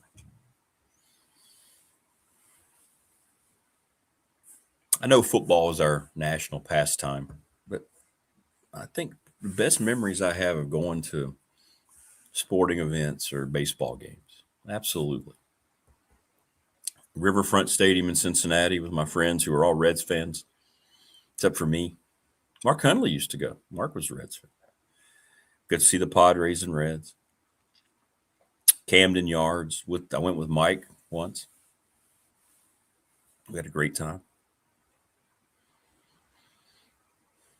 Pittsburgh, Randy Butt. We went up there. Great ballpark. Great time. Great time. Where else? Atlanta, multiple times to see them down at old Fulton County Stadium.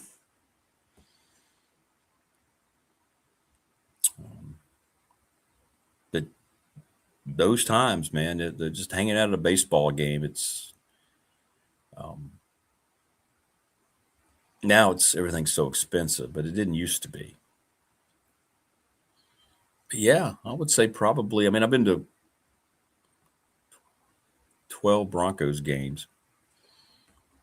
The ones out in Denver were special because those are your like fans. And see, for me, when I went to San Diego and see the Padres, which used to happen every summer, that was different because you're now part of your same fan base. So you're high-fiving people and everybody. But when you're a fan and you're visiting that ballpark or that stadium and you're not a fan of the home team, boy, then you stand out. But all those times in San Diego, and I think for me, the best memories are baseball games. Football games are different. It's a different type of energy, especially when at pro games. But when you're feeding off your own crowd, like in the old Mile High and now in the new stadium, it's cool. But when you go and you're and of course, the only place that happened was in Philadelphia, Old Veterans Day. I went to go see the Broncos and Eagles. Broncos kicked their ass. I'm getting pelted by things. But in any event, joining us now on the program, she's back at work with her little horn-rimmed glasses. She's Jen, the Gamecock girl. How's the morning going down there? I mean, by not good morning, but the MOURNIG kind, as UCLA just absolutely destroyed Don Staley. Gosh, congratulations to you first as a UCLA fan. We didn't see that coming, that our teams would end up playing in the finals. Well, we joked about it last Friday. We joked because, we thought there was no chance. It was going to be UConn and Texas. Yeah. And it turned out well. So, honestly, again, I told you I felt like we wouldn't win it all. I felt like we overachieved a little. And I'm pleased we went as far as we did. But congratulations to you. Seriously. I really like, is it Corey Close? Is that the name of the coach at UCLA?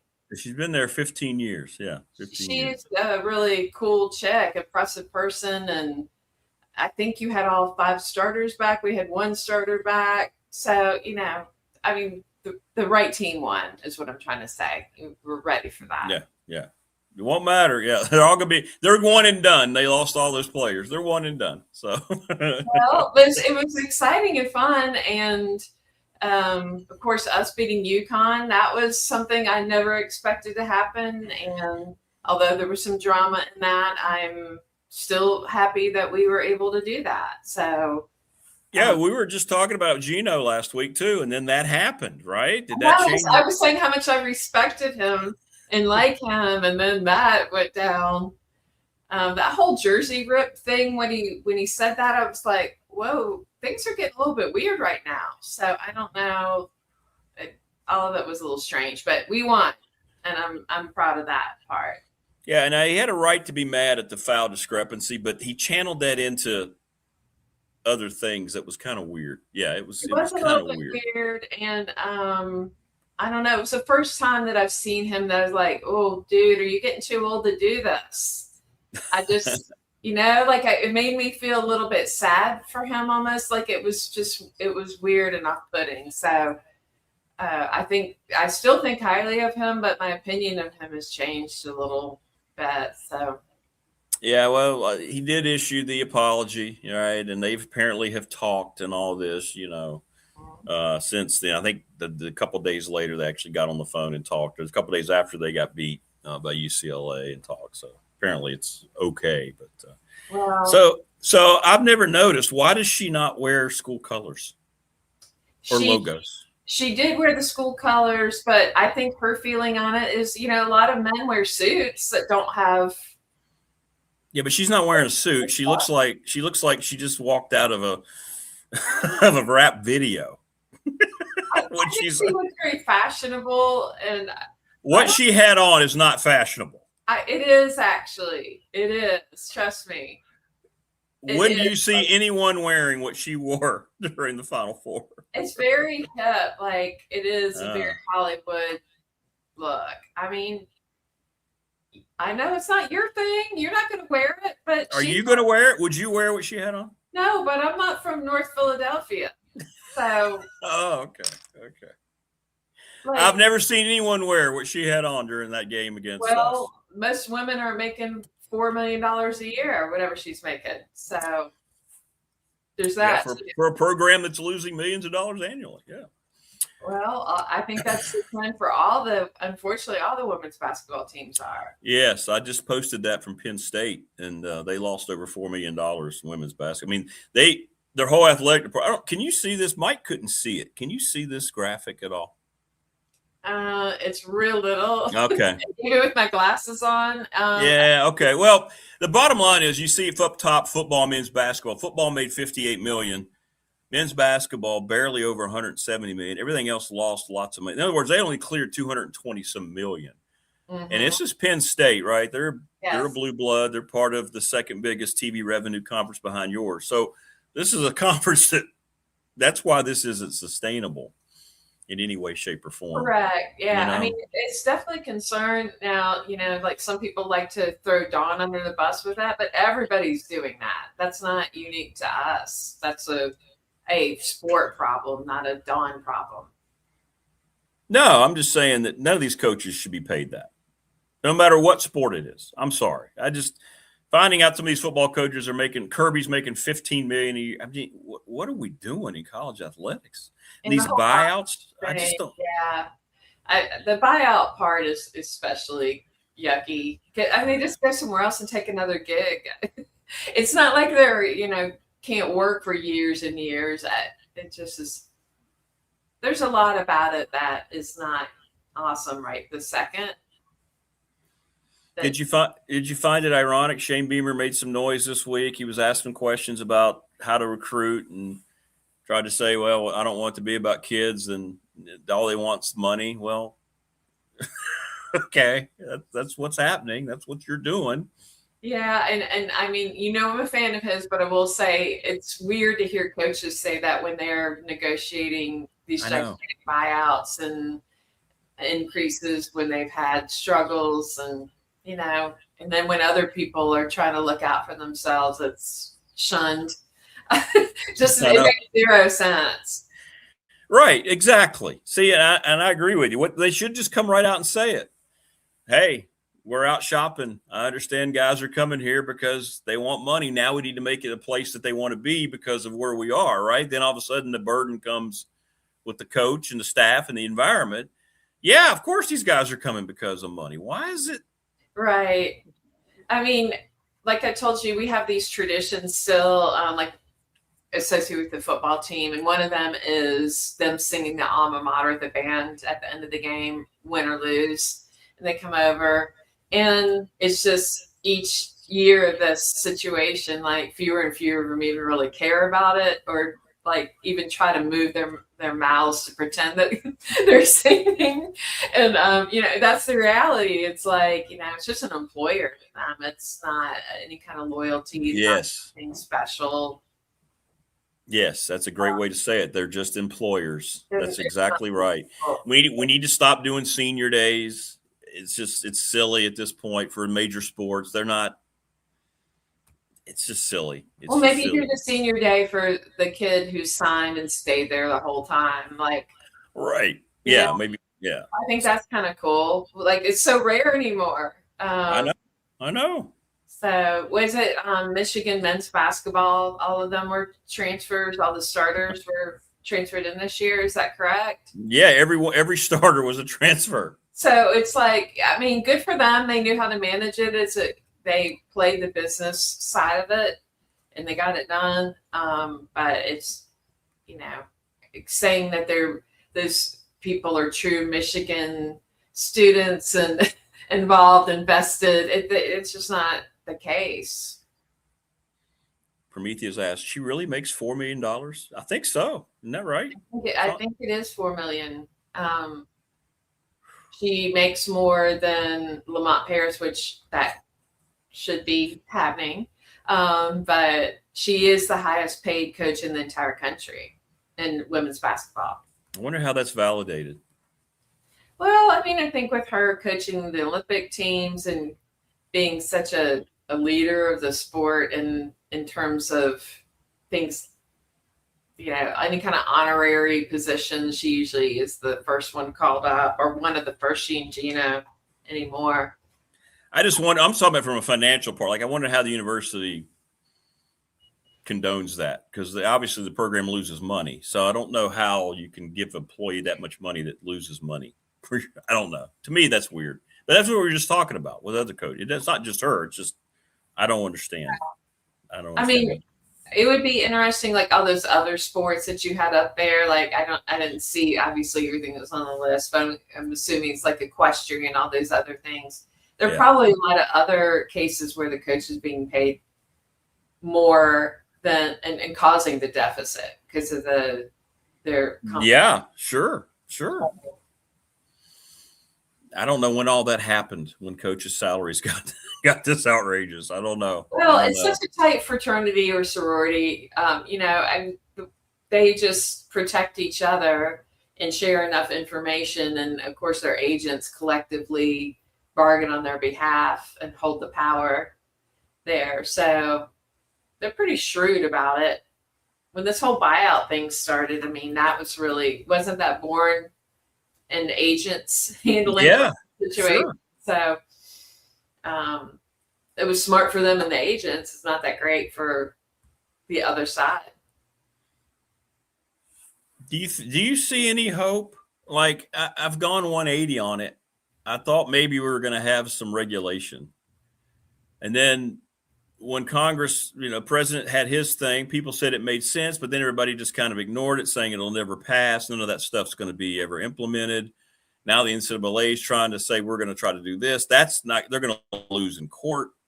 I mean, do you see this changing at all? Anytime? I don't now. I don't think we're going to see any kind of change in the environment at all. The only change I personally foresee, and again, this is just opinion, but I think some schools are not going to be able to hang, and just they're going to have to surrender to the, hey, we're not really trying to win a bunch of stuff. We're just doing it kind of, I don't know any better way to say this, but just for the experience. And like in some ways, maybe that will help kind of rectify some of it, because there will be some schools that will kind of go back to the, the surrender of, we're just going to do this because it's fun and that the players benefit from it and people like coming to see something and entertainment. But I think they're just going to back out of the rat race. Yeah, I'm with you. Because they can't afford it. No, and programs are going to be lost. We're going to lose. We're going to lose programs. So I don't know. It just, you get discouraged when you see all this stuff, and I don't think the big conferences want it to change, because they're going to use this as the thing they want to break away. I mean, the SEC and the Big Ten are going to break away from the NCAA and create their own business model. That's going to happen. It's not an if, it's just when. So there are other things, there's other elements of fallout from it. One thing I noticed last year, I think it was the University of Georgia's band, the Redcoat Marching Band. Yeah. Were posting a big fundraiser for their drums. And I was like, why are they having to do that? I mean, such a successful big program, all that money coming in, and the band is still having to fundraise for new drums. So really?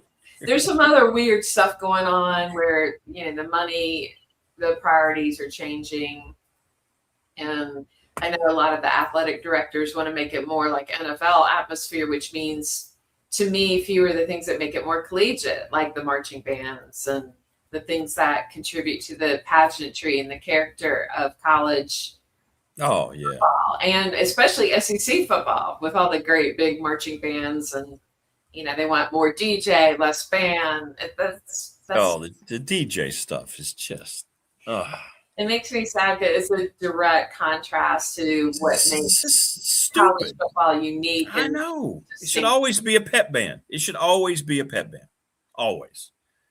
We get enough warm-up music. I don't need some DJ sitting there. And you're right. College football is one of the identifiers immediately of college football is the marching band. Immediately, right? Drums, drum line, all of that. So the more that they try to dilute the bands and go harder on the DJ, that's disappointing to me. And if I'm seeing a day that the University of Georgia's band is having a fundraiser to buy new drums, it makes me real sad. I know, that is sad. They have so much money there. They just should be happening. Well, you think about too when we were growing up, because you watched the college football, pro football. You think about college football games. What did we see? They highlighted the bands, right? It was part of the whole. Here's the halftime band. They used to show the bands at halftime. And it became part of the viewing thing. And those songs, the school theme songs, you remembered them all and how they sounded because of the band. That's right? True. I think there's a reason everyone knows the Michigan fight song. Oh, yeah. Yeah. Who's considered, by the way, the best? Who are the top 2 or 3 college bands other than South Carolina? Well, if you talk to the fans, I'm going to give you the fan perspective. Yeah. What we got? A lot of people will say Ohio State. Ohio State does not march any woodwinds. It's just all brass. It is a great tradition. They sound really good. Obviously, extremely competitive to get into that group. Dotting the I, that's a big deal. So it is. It's cool tradition. And again, because they don't march any woodwinds, they are loud and very powerful. Their sound, a lot of, I think most fans would cite that as the best or one of the best marching bands in the country. Yeah. There's so many good ones in the SEC. I'm sort of hesitant to even name even just one because candidly, a lot of them are top shelf marching bands. Isn't Tennessee's band pretty highly rated? They are. They're great. They're known for their circle drill. Have you seen the circle drill? It is really cool. It's like expanding circles and then they rotate within them. And that's one of their characteristic things that they do. They're great. What's the South Carolina? What do you guys do? There's got to be something. What do y'all do? Our characteristic thing? Well, I think overall we're known for being like a nice balance of a really spirited, lively band. We're not so serious. Ohio State is a very serious band. We have a different character that way, a lot of spirit, but great playing. Kind of a mix of all the characteristics that people like in marching bands, I would say. We're known for being a nice balance of all those things. We did kind of a rebranding. It's probably been 15, 20 years ago now, the white uniforms.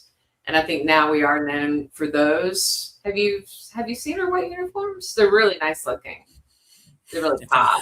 And they're a lot cooler in the stands. So if I did, I wouldn't be able to recall it. But so they went from, what did they wear before, garnet or black, and then they went to white? Back in the day when I was in it a long time ago, it was garnet and black, wool, heavy uniforms. They have to be wool because otherwise they won't last for years and years and they're very expensive. But now the fabrics have gotten much more sophisticated and they can make things that are lighter weight that last. So, I think we play really well. A lot of people love our playing and our arrangements. We do really great arrangements. We have J.D. Shaw, who's one of the best arrangers in the nation, who typically arranges for our band, writes to our strengths. So we sound good. People are asking, Prometheus asked, what do you think about the Tech Band? What's their reputation? Which one, the Heidi Tidies or the Marching Virginians? Both of them are great. Let's go with the Marching Virginians first. Marching Virginians, I'm going to tell you I'm biased. My brother and his wife were in the Marching Virginians. They're great. They're super high on the spirit meter. They're known for being really excellent ambassadors for the spirit. So they're kind of a nice contrast because the Heidi-Tidies were buttoned up and obviously military style. So, but yeah, both of those groups are awesome and have a great legacy as well. I know the Heidi-Tidies have marched tons in the president's inauguration parade, and they are extremely well regarded with the military band style. As another band, like they're kind of similar to the Texas A&M band, just a little smaller. A&M's got a really big ROTC band, so that's their only marching band. They don't have another one. What's the difference in membership between the big one, the Marching Virginians, and the Heidi-Tidy? Like, what's the? Oh, that's a good question. I think the Marching Virginians, I want to say they're around 350 now. I don't know. Wow. So Google that.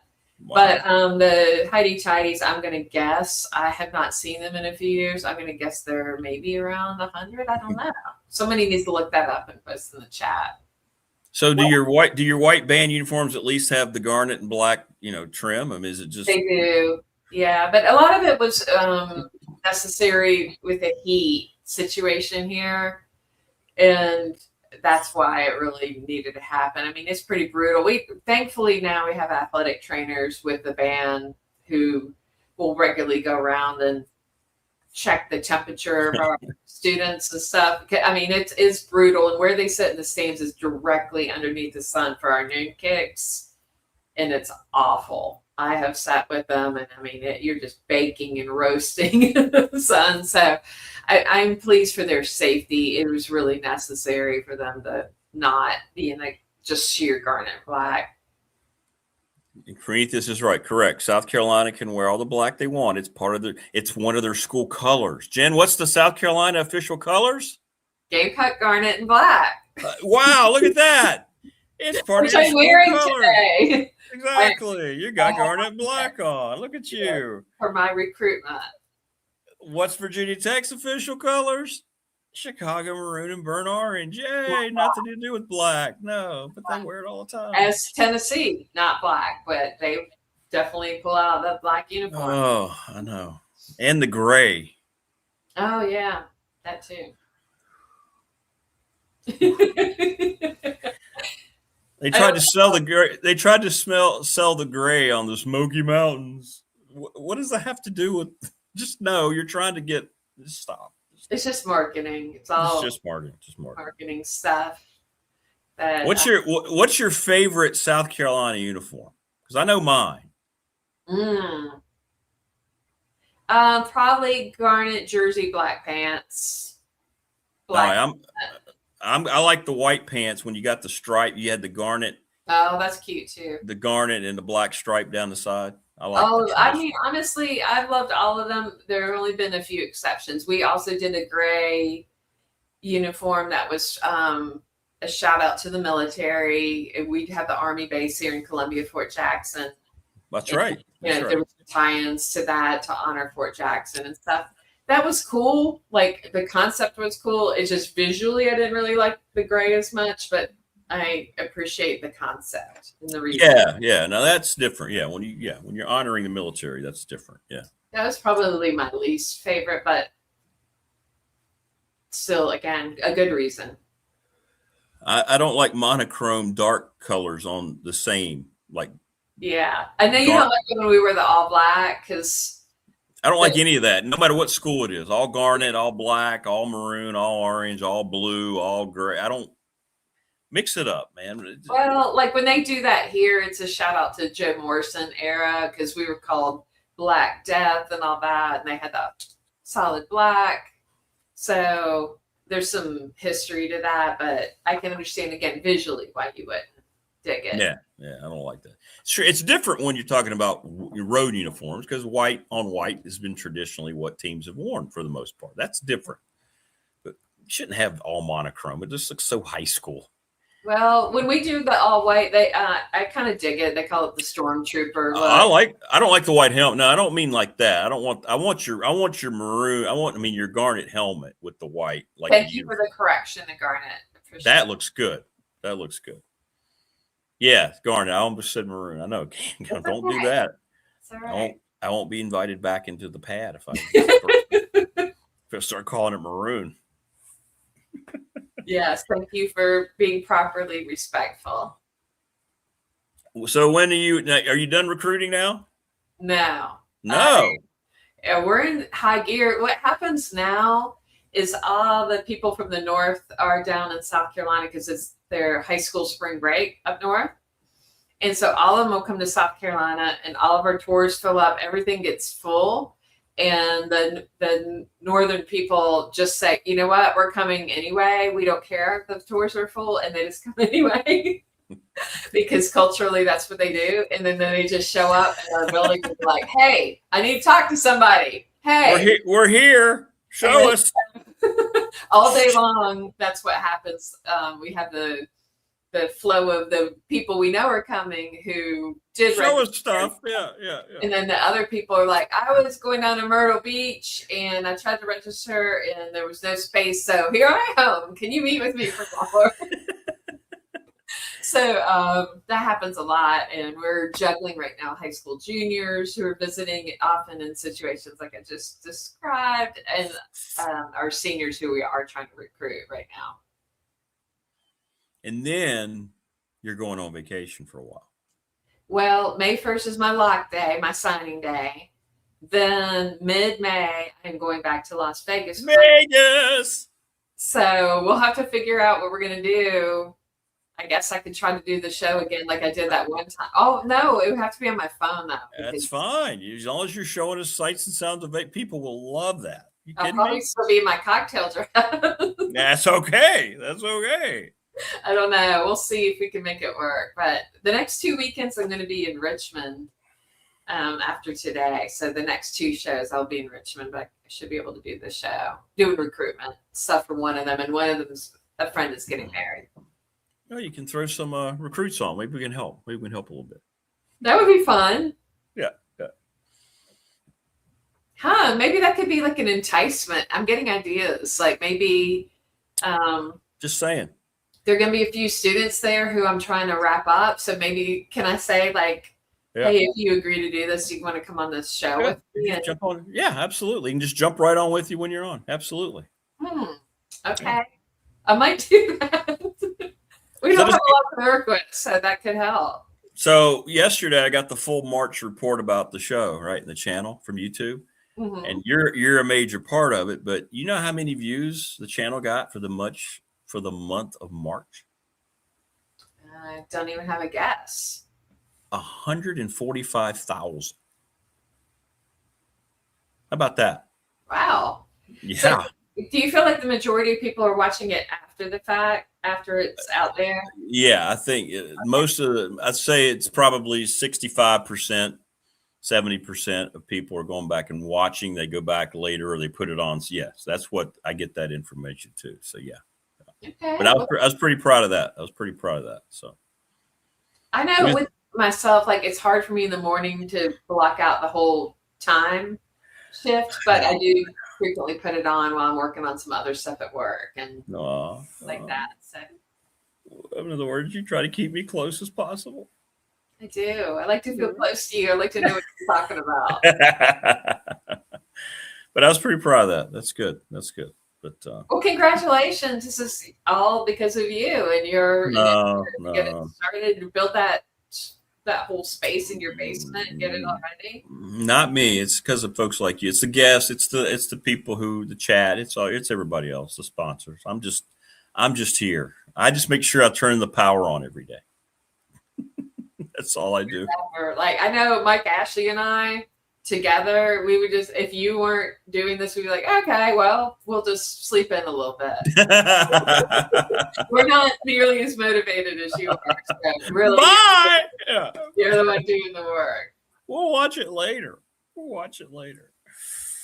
All right. Well, we'll let you get to it. And we will, by the way, people now don't even ask you more. They think you're never going to play the sax. She's going to play the sax. We're going to get her. We're going to do a little test run, let her get finished recruiting, and then we'll knock it out. We will. One day it'll happen. Summer is the most optimal. Correct. For that, for me. And I understand that. Get a little confidence rolling. I do have some performances coming up, so I'm going to get some good time on my horns for that to get ready. Well, we're looking forward to it whenever it happens. Thank you. I just noticed my sax art. Yeah, I like it. That's cool. So yeah, that was from a jazz festival we all played at when we were in college. So the Congress Center in July of '89. Yeah, old school. JVC. Wow, the old tape company. Wow, that's pretty cool. It's cool. I'm glad I lugged that thing all around Europe with me in a tube with my instrument, my luggage, and everything. Yeah, it's worth it now, huh? To have it and have that memory. Yeah, absolutely. All right, dear. Have a good recruiting weekend, and tell the Northerners just to be patient, will you? Come on, they're coming south. They don't roll like that. You know it. You know how they are. It's not the same. It's not the New River Valley. Give them some barbecue. If it were us and we were told someplace was full, we'd be like, "Oh, okay. Well, can I make an appointment another time?" Okay. Correct. Because we're nice and considerate. Yes. No, they're going to be here anyway. Congratulations, by the way. State of South Carolina voted #1 barbecue state in the country. Congratulations. Well deserved. It is delicious. I took you out for barbecue when you were here. Yeah, that was good. Ooh, that place. We do like the food. There's a reason we're a little thick down in the South. Ooh, I'm telling you, man. That was, yeah. Because I'm a huge brisket guy, and they had some killer brisket. It's really good here. Whew. Too good. I need to eat a little bit less than that. Well, how can you not? It's like you got all these great places. I mean, how do you not just go? Let's go. The banana pudding, all of it. It's let's go. Yeah. Drink a little burr, have a good time, eat some brisket. Oh yeah. And hang out with Jen. What a weekend. It was fun. All right, be good. Stay safe. Good luck. All right, darling. Love you. Take care. All right, you too. Be good. Take care. All right. That's right. Jen, the Gamecock girl, joining us. Yeah, South Carolina got voted best barbecue. And, I can't argue, to be honest with you. It's pretty darn good. That's right, Prometheus. You are the vice president of the uniformed police that we are here on the program. And by the way, we're right. Our rules are right. People just haven't caught on to a lot of them yet. People are starting to catch on, though. My positive thought for the weekend.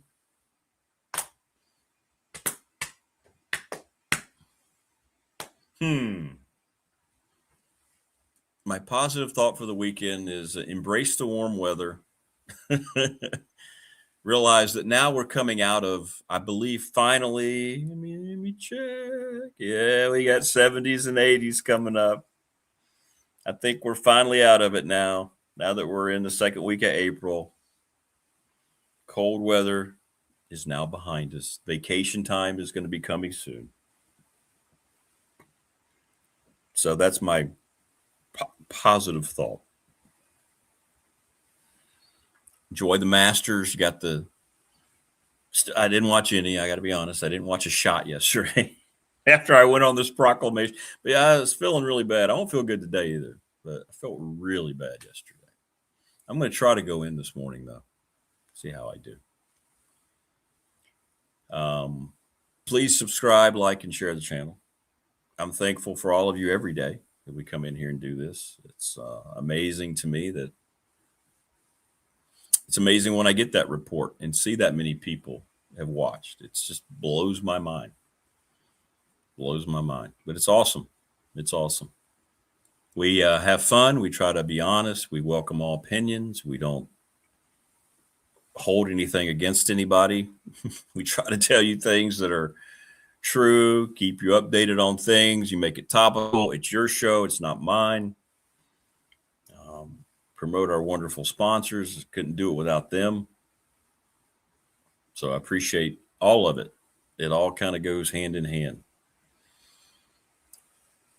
15 years on the radio. You know, we had Bob Black on a couple days ago. And Bob made the announcement yesterday that he's retiring from his radio show. He's going to keep being the voice of the Spiders, but he's getting out of that. And he had questions about what I'm doing. And he was just talking about it. And I was trying to explain to him, look, this was something that I had to be pushed into because I wasn't sure about any of this. I still don't. I come in here every day just hoping everything is working. And I haven't explored the realm like I need to, promoted it like I need to, because I'm a one-person operation, and I'd love to be able to go out and create all these things that I'm sure would enhance the subscriptions and all that. But when you get that many views and you see all these things, it's very encouraging that we're on the right track. So, and that was in the month of March coming out of football too. So that's what was encouraging about that. That's usually a month where now that we get into warmer months, you have to start. That's why I'm going to be doing the Big Dog Pop channel in the summer, because you get into some more things that you can cover outside of sports. And that's going to be fun. It's going to be it's going to be on the channel, but it's going to be a separate show, and it'll be in the evenings and so forth. So we'll do that when people can join, and that'll be all you too. We'll put you on the air here. We'll send it. That's where we're going to be doing email invites and having all of you join that, and that'll be fun. That'll be fun. There you go. Hug your family members. There you go. Good one, Prometheus. You can't ever go wrong with that.